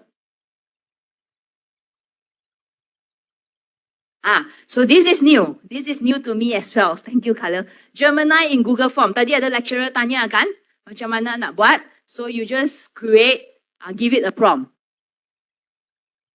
Nak buat survey apa tadi? Lecturer tu dah balik dah, doktor tu. Create a survey, satisfaction survey. Okay, on what topic? On today's workshop. Create a satisfaction survey. Nanti kita guna ni lah. Satisfaction survey. To gauge the effectiveness of Google Workshop, Workspace Workshop. See lecturer.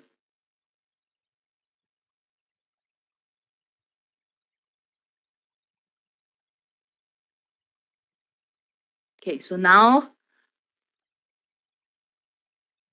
right, so Google Workspace Workshop feedback. How would you rate the effectiveness of the workshop? Got style some more. 1, 2, 3, 4, 5. Which aspects of Workspace are most helpful? This is one of the questions that I use. How knowledgeable the workshop instructor. I didn't do this. Our workshop, so it's there already, right? So you just need to give it a prompt. It will be there. Okay, so this is Gemini in Google Forms. Next, then if you want, you just publish lah. Next is Gemini in Google Vids. So Google Vids is a new feature. It was just launched in July last year. It helps you create videos for your lesson. So you can use right now without Gemini. It's just that you have to put in materials on your own, right? So if you are creating, example, a lecture, a video on a particular subject, let's say topic, chapter 3 of conservation biology, you have to put in your storyline, put in your images, and then generate the image, generate the video. Still can do, but with Gemini in Google Vids, you just need to prompt. So I don't have, this is about video learning. It's integrated with Google Workspace, right? And then videos are intuitive, easy to use, easily get started. You can collaborate real time and tell immersive stories, private and secure. So let's do this. To find your Google Vids, here, Drive, okay, New, and here, Google Vids. All right, so let's get it to create something for us today. Create a 3 minutes video.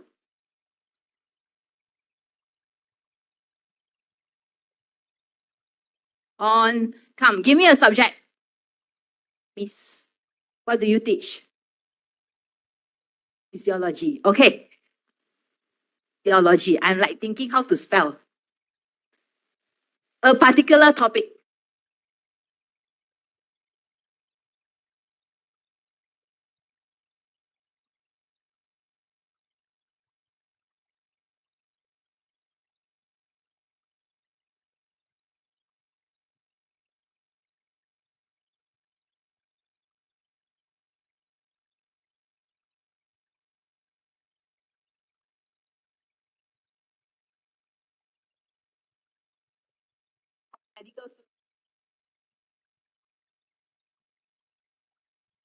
So what happened is, with this prompt, it's helping me create an outline, storyboard. So I have introduction, overview of cardiovascular system role, heart, blood vessel, blood basics, heart function. If I'm okay with this, I next. If I don't want certain parts, I just have to dispose. I can edit as well, right? I can add another slide. Okay, next. I choose a template, so it's hard. Let's take this. Okay, this is how my video will look like. And if I'm happy with this template, I can create a draft video. So in 2 minutes, less than 2 minutes, we have the cardiovascular video ready. Sekejap, sekejap.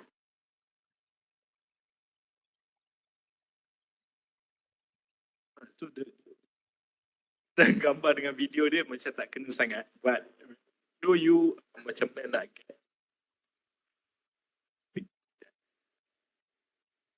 Right, so it has this with the script ready, right? With the script, like Khalil mentioned, mungkin ini tak berkenaan. This is where we then add on our own personal things. So maybe this lecturer can speak first, record yourself, right? And then you introduce. So let's play.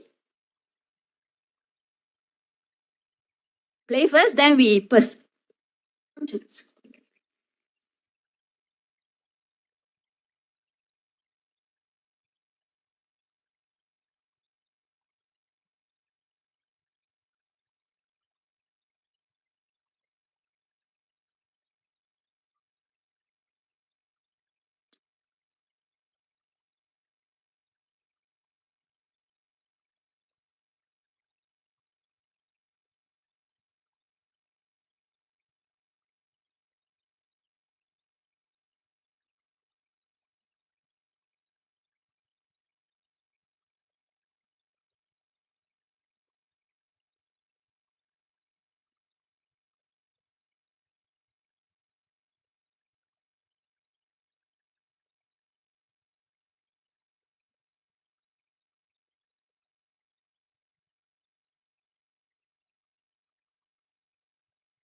I think we're gonna stop here lah. Kalau tak nanti Alright, so here's your 2.5 minutes, 1.5 minutes lesson on cardiovascular. But no, I think you get the idea, right? In less than 2 minutes, we generated a video on cardiovascular. How? What's the feedback? Yeah, how do you rate this?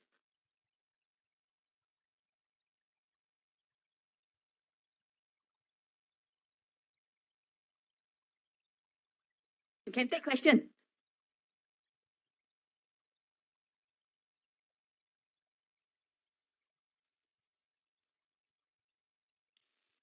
When you prompt tadi, you can actually put alias and then you can call Attach to your file. yang ada dekat dalam. So bila dia nak create the video, they will follow back to rights. So they create the video. So you boleh groundedkan dia. Yeah. Option for that.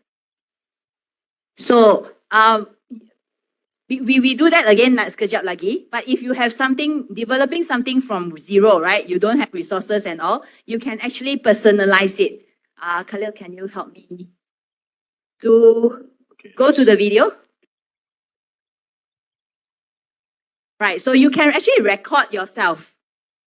Right, you can record yourself, upload, generate, drive, or that one. Or if you go to this button in the middle, you can actually record a video. So instead of, you will have this, right? So instead of other people's sound or AI generated sound, you can actually use your own voice. Okay? With the screen, without the screen. If you're shy, you can tutup screen, but don't be shy. Do this. Right, so Khalil will read this part.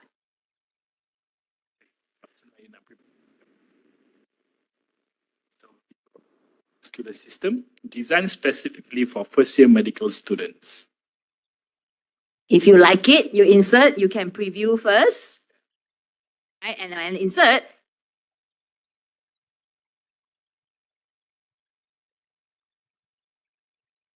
Some lecturers did not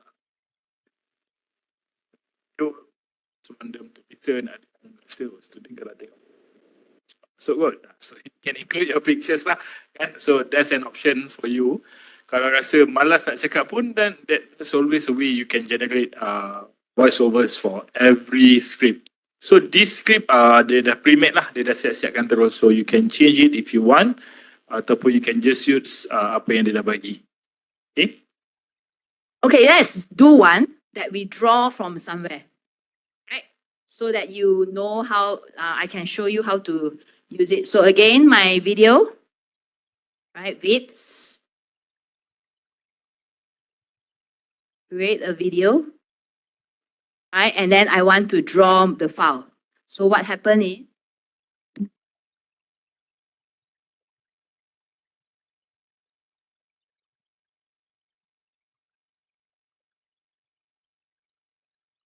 so I can actually maybe attach my grant proposal. Let's attach a grant proposal, and then next. Then probably quicker lah, this video. Dia tak perlu 2 minutes. Animation, advancing, and also it's based on my research paper, right? And then next is, and then create draft video, and let's see.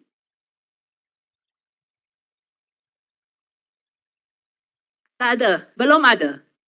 Belum ada. That's why we want to showcase so that we can enable all of you for the POC. Then ada dua bulan tu, you can generate a lot of these videos that you can use. Free, POC is free. Okay?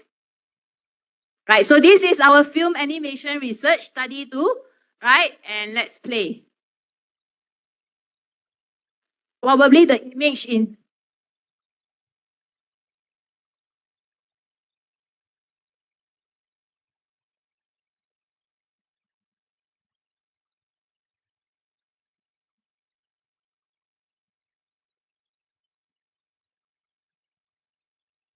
right, so I hope you get the idea. It is based now on our paper just now, the document that we create, right? That is the grounded. This video is grounded on the information just now.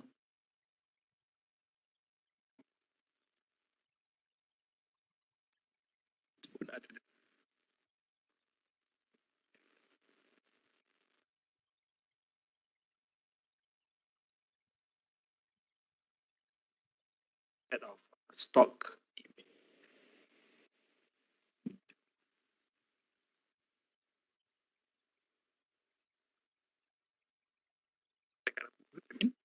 Yeah, you can.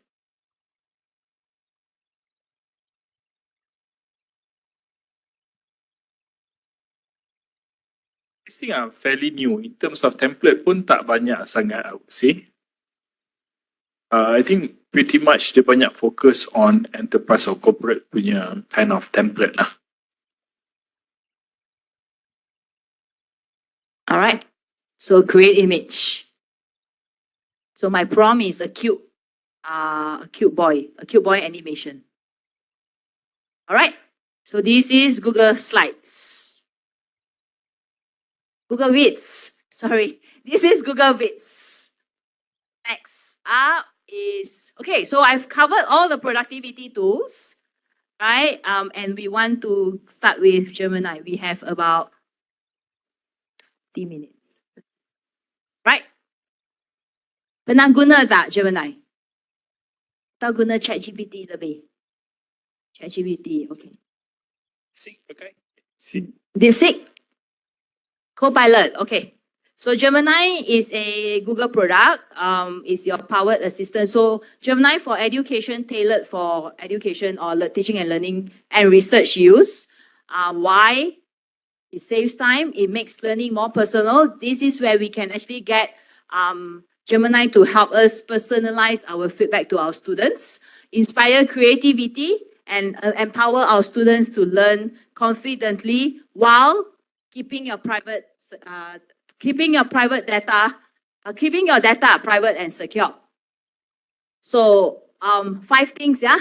It's a machine learning model. It's not human. So yesterday we tell students it's not human. It cannot think like how you think. So you must use your brain and think, right? It helps you use it to inspire creativity, to make your assignment better, to understand certain concept better, right? So as we use it to, like as lecturers, we use it to help reduce our workload, especially our paperwork. right? Kickstart your grant, a lesson plan, right? Have productive meetings, and it will make mistake. So we have to critically evaluate every responses. So we also want to focus or want to stress that you have to keep your private info private. What you don't tell your friends, you don't tell AI, right? So the art of prompting. This is how we prompt. So quality input equals quality output. So based on what we have done, these are the 4 elements that have to be in a prompt so that you will get quality output. So these are the 4. Persona, task, context, and format. Persona, you give it an identity. A lecturer teaching mechanical engineering, a medical doctor. Task, what you want it to do, tugas, right? Context, give more information so that it can help generate better outputs. And in what format? Letter, invitation letter, bullet point, presentation slides, talking points, right? So when you have these 4 features in your Gemini chat, you will be able to get very quality output. So I've done 4. Persona is seorang dekan di sebuah universiti ternama. Tugas or the task is tuliskan dasar polisi penggunaan AI dalam bahasa Melayu. My context is berdasarkan kepentingan memelihara integriti akademik dan penyelidikan dalam mencegah plagiarism, and formatkan dalam bentuk surat berkeliling. Right? So with this, I get this in a surat berkeliling format. We will try this later when we do chat. All right, so when we prompt, we have to use natural language, how we talk to a friend or a colleague. We have to provide context so that it is to give it more information to produce output that is useful to us, be concise and clear, and like use relevant keywords. So if you are in a medical line, use relevant medical keywords. All right. 5 things in Gemini that I will showcase today. Right? Gemini chat, which is like how you chat with your chat GPT. GEMS is a personalized AI assistant. So you can have GEMS for learning coach, counselor, right? So you have a lot of little assistants to help you.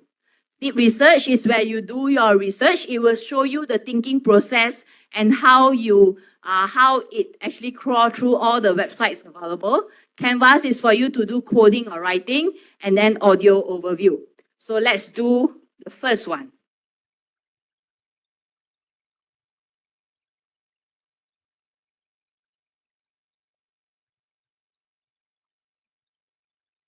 Gemini at gemini.google.com. You can sign in directly. Tadi, I think somebody asked me, hey, why is it not available here? Right? Why is my Gemini not available here? Right? So if it's not available here, you just need to type in gemini.google.com and sign in with your UMS account. This is what you get, right? And then you can prompt. Let's do a prompt on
So this is one Habibah's role that I pinjam sekejap.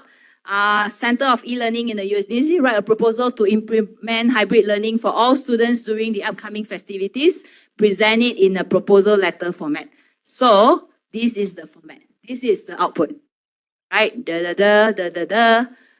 This flexible delivery, optional in-person sessions, whatever it is. If you are happy with this, right? Then export to your docs. So what happened now? I have a letter in my doc. And I can, of course, this has to be cleaned up. This one has to be renamed, right? So that it doesn't be seen that it's generated by AI. This one have to be removed. Put in relevant information, personalized where relevant, and then a letter is ready. Right? So this is Gemini chat. This is like how you chat, right? You ask questions, you chat. You use currently I'm using 2.0 Flash for day-to-day use. But if you want, you can actually use 2.5 Flash as well. It's available. All right. So I will then now use 2.5 Flash to do 2.5 Flash tak ada deep research. Okay. 2.5 Pro preview to do deep research. If you log into Gemini.google.com, did you see a deep research button? Yes. Okay. So deep research is where you can actually get it to run the research for you. So who is doing research? Okay, what's your topic? Your topic. On?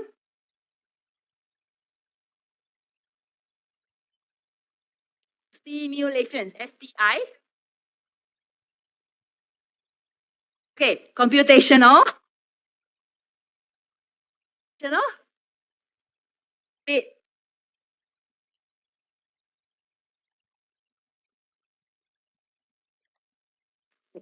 Betul ah? Okay. Action. On?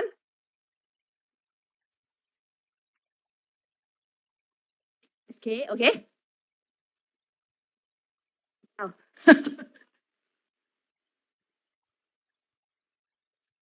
Okay, so this is a research. You have to enable deep research. So to use deep research, you have to enable deep research. Okay, so now it turned blue. This will run on deep research now. Let it go.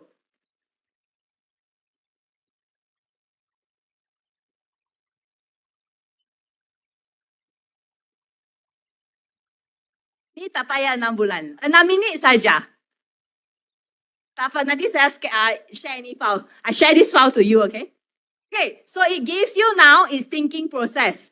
Your research website, define, analyze, create report, and ready. And these are all the search website, right? As you scroll down, if you are happy with this, you start your research. If not, you edit your plan. Let's start research, okay? Okay, start research.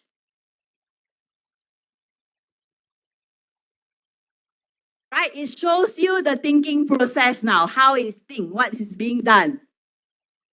Price has pyrolysis, CFD research, initial understanding, literature exploration, next step. And then these are all the websites that is going through: ResearchGate, bioresources, Wikipedia, right? And you will see now it's now researching 13 websites. As we go, this will increase depending on the topic. Right, so when we did mental health, it's a huge topic. It's a common topic. So it takes a while to generate. Let's see this, okay?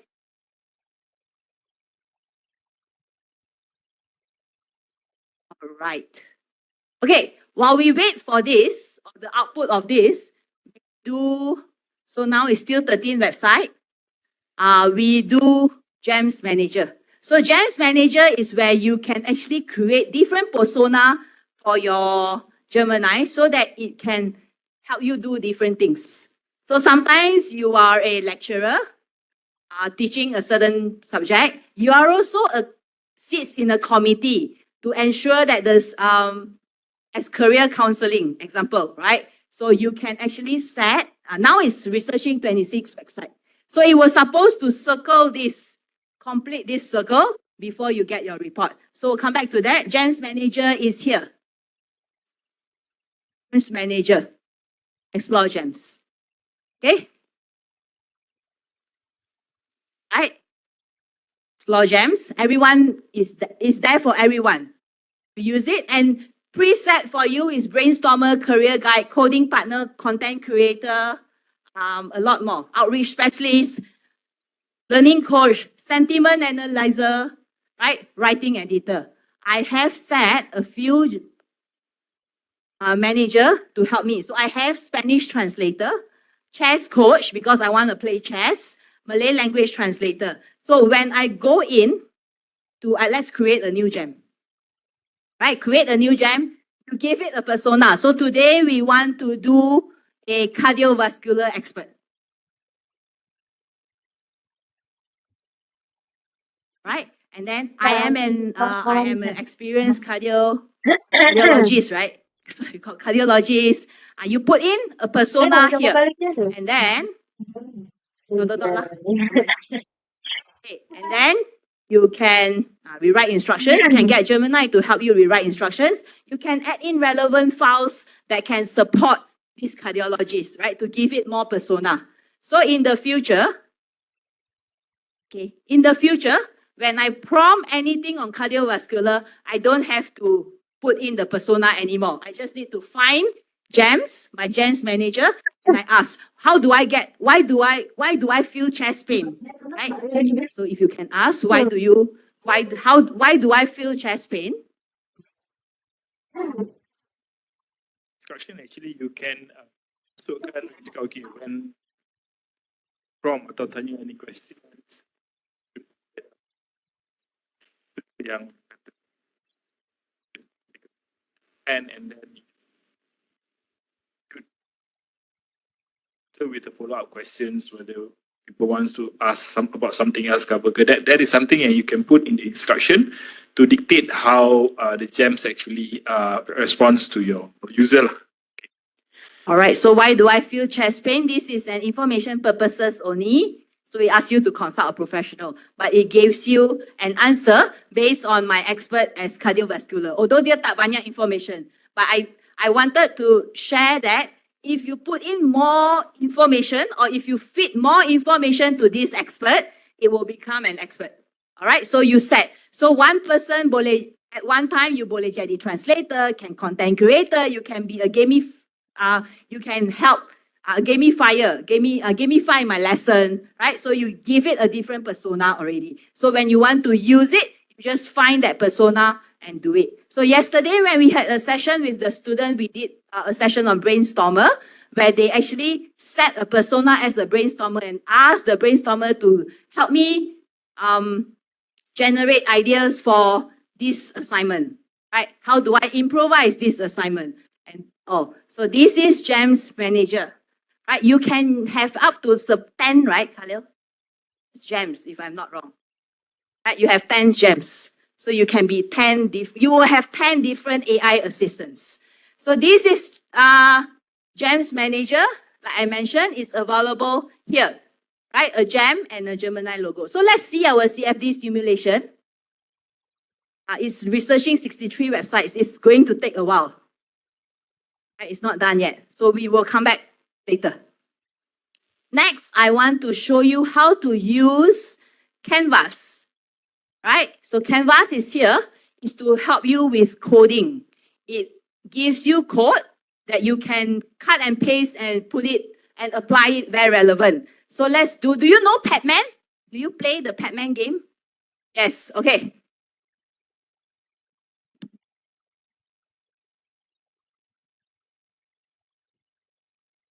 Create a Pac-Man game for me.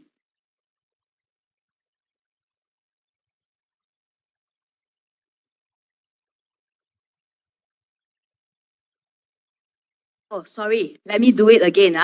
Activate Canvas. Let me do it again. All right, activate Canvas. Create.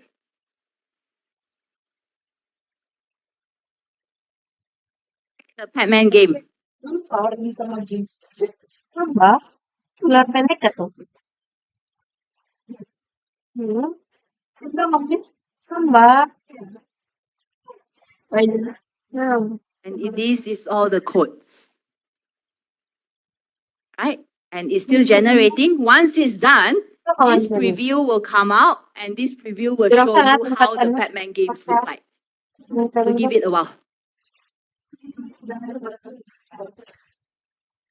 So when you want to use normal chat, you don't have to activate this. When you want to use it for research purpose, you activate deep research. When you want to help with code or with writing, I get it to write a blog post. Right on my first day in university, and then you activate Canvas. Okay, it's still running. It will take a while.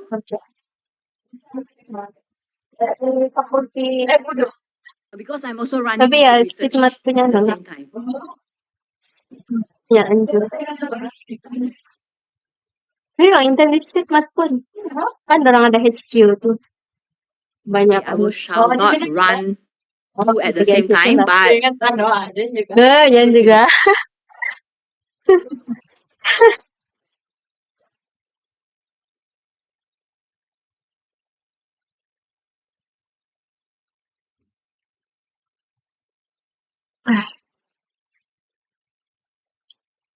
kalau you nak guna untuk coding atau writing, you can activate Canvas. Ada tak? Do you see Canvas? Yes.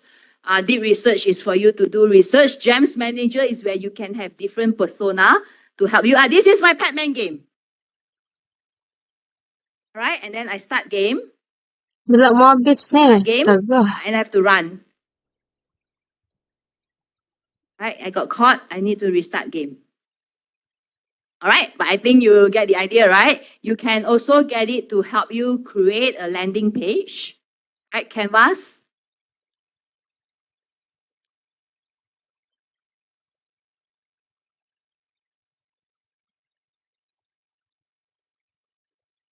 Page for my robotic project.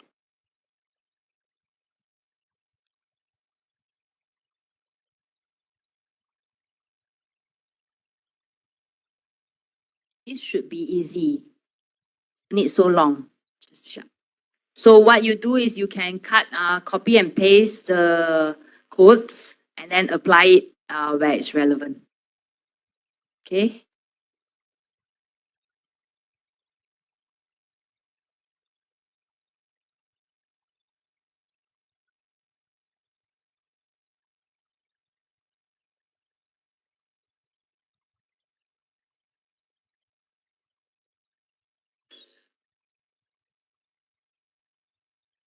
Oh, it's still running. It's at 72 websites now.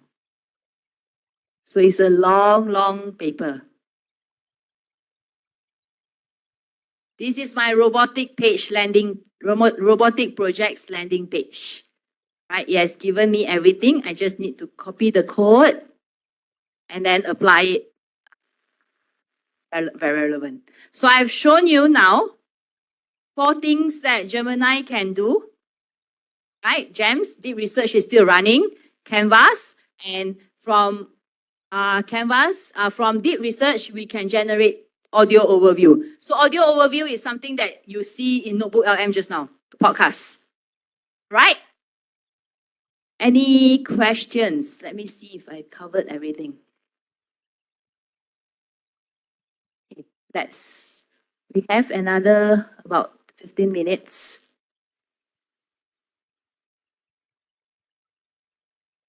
Wait for it to run as we run this. Any questions on Gemini? Any questions? Yes.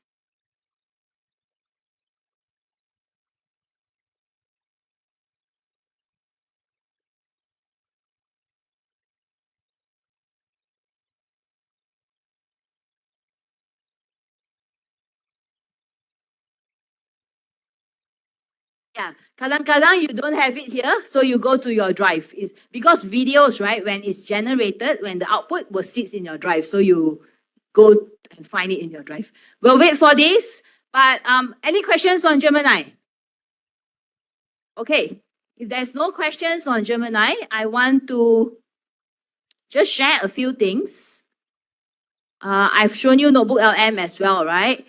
I want to share some of the free programs that we offer to faculty. Okay, so it's Google Value Add Programs for Higher Education. We actually offer Google certification that you can actually embed into your curriculum or use it as a complementary subject for your students during SEM break and all. So it is to ensure that they have the skills to be workforce ready or cloud first job market. So these are the 6 certifications that we are opening it up for free with our collaboration with KPT. Students will get 6 months access, no cost. So it's basically a no cost access to Coursera to do all 6 courses of one of these 6 courses. They also get Google Cloud credit for hands-on activities, right? So they don't only learn, self-learn, but they also get credits, Google Cloud credits to help them complete projects and all. And upon completion, final year students will get an AI interview access. AI interview access allow them to practice for their role, a specific role that they are interested in through AI. I will show you in a while. We will need faculty or lecturers to help facilitate this. So it is the lecturer or the faculty who can apply for this. For lecturers, we will ensure that lecturers complete first. They also get 6 months no cost access to Google Cloud, to any of these certification. And at the end, they also receive an educator guide to help them guide their students. So if you are in relevant faculty, please utilize these facilities or this value add that we have. As lecturers also, these are some of the courses that we offered.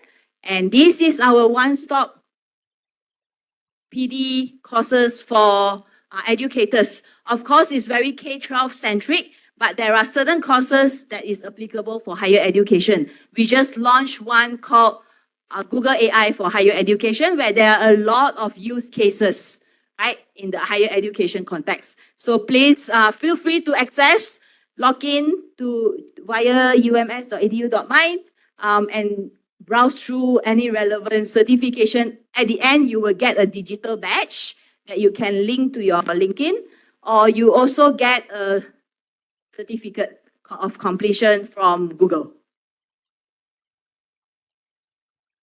Okay, let's see if our research is ready. Just stop. Research on the same topic, is it? Okay. I also have others. Okay, so we wait for this to run, but for example, right, yesterday, one of your students or RD asked me to do a research on algae cultivation. Right? Investigation on fusion model in unsupervised learning for algae cultivation analysis. So this is the output. Right? This is the output that we get. Okay.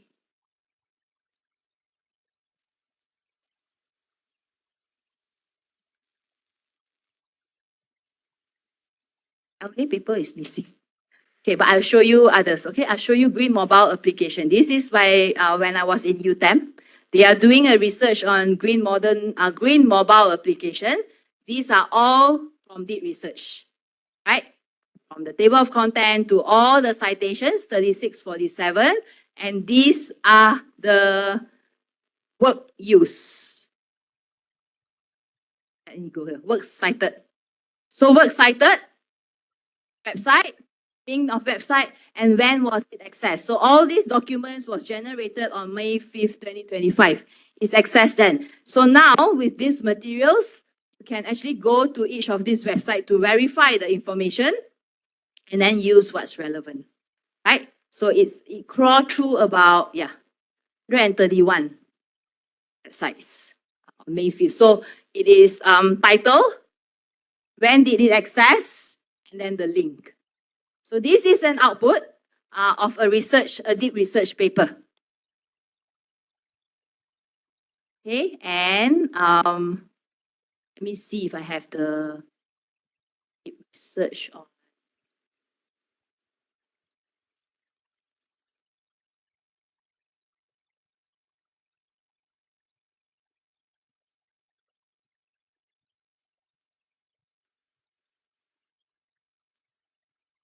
Okay, so if it's global warming, example, again, run through deep research, I can actually, this is how I generate audio overview, the code generate audio overview. I will have an audio overview now on global warming. And on the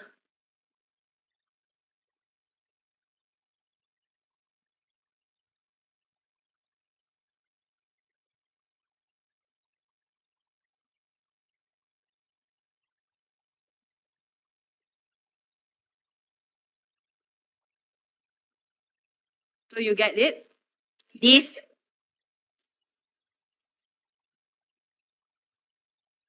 deep research. From deep research, you generate that report, and then you generate an audio overview comprising of all the details in the report. Right? Okay, sorry, I have to jump a little bit, but I think that's the end.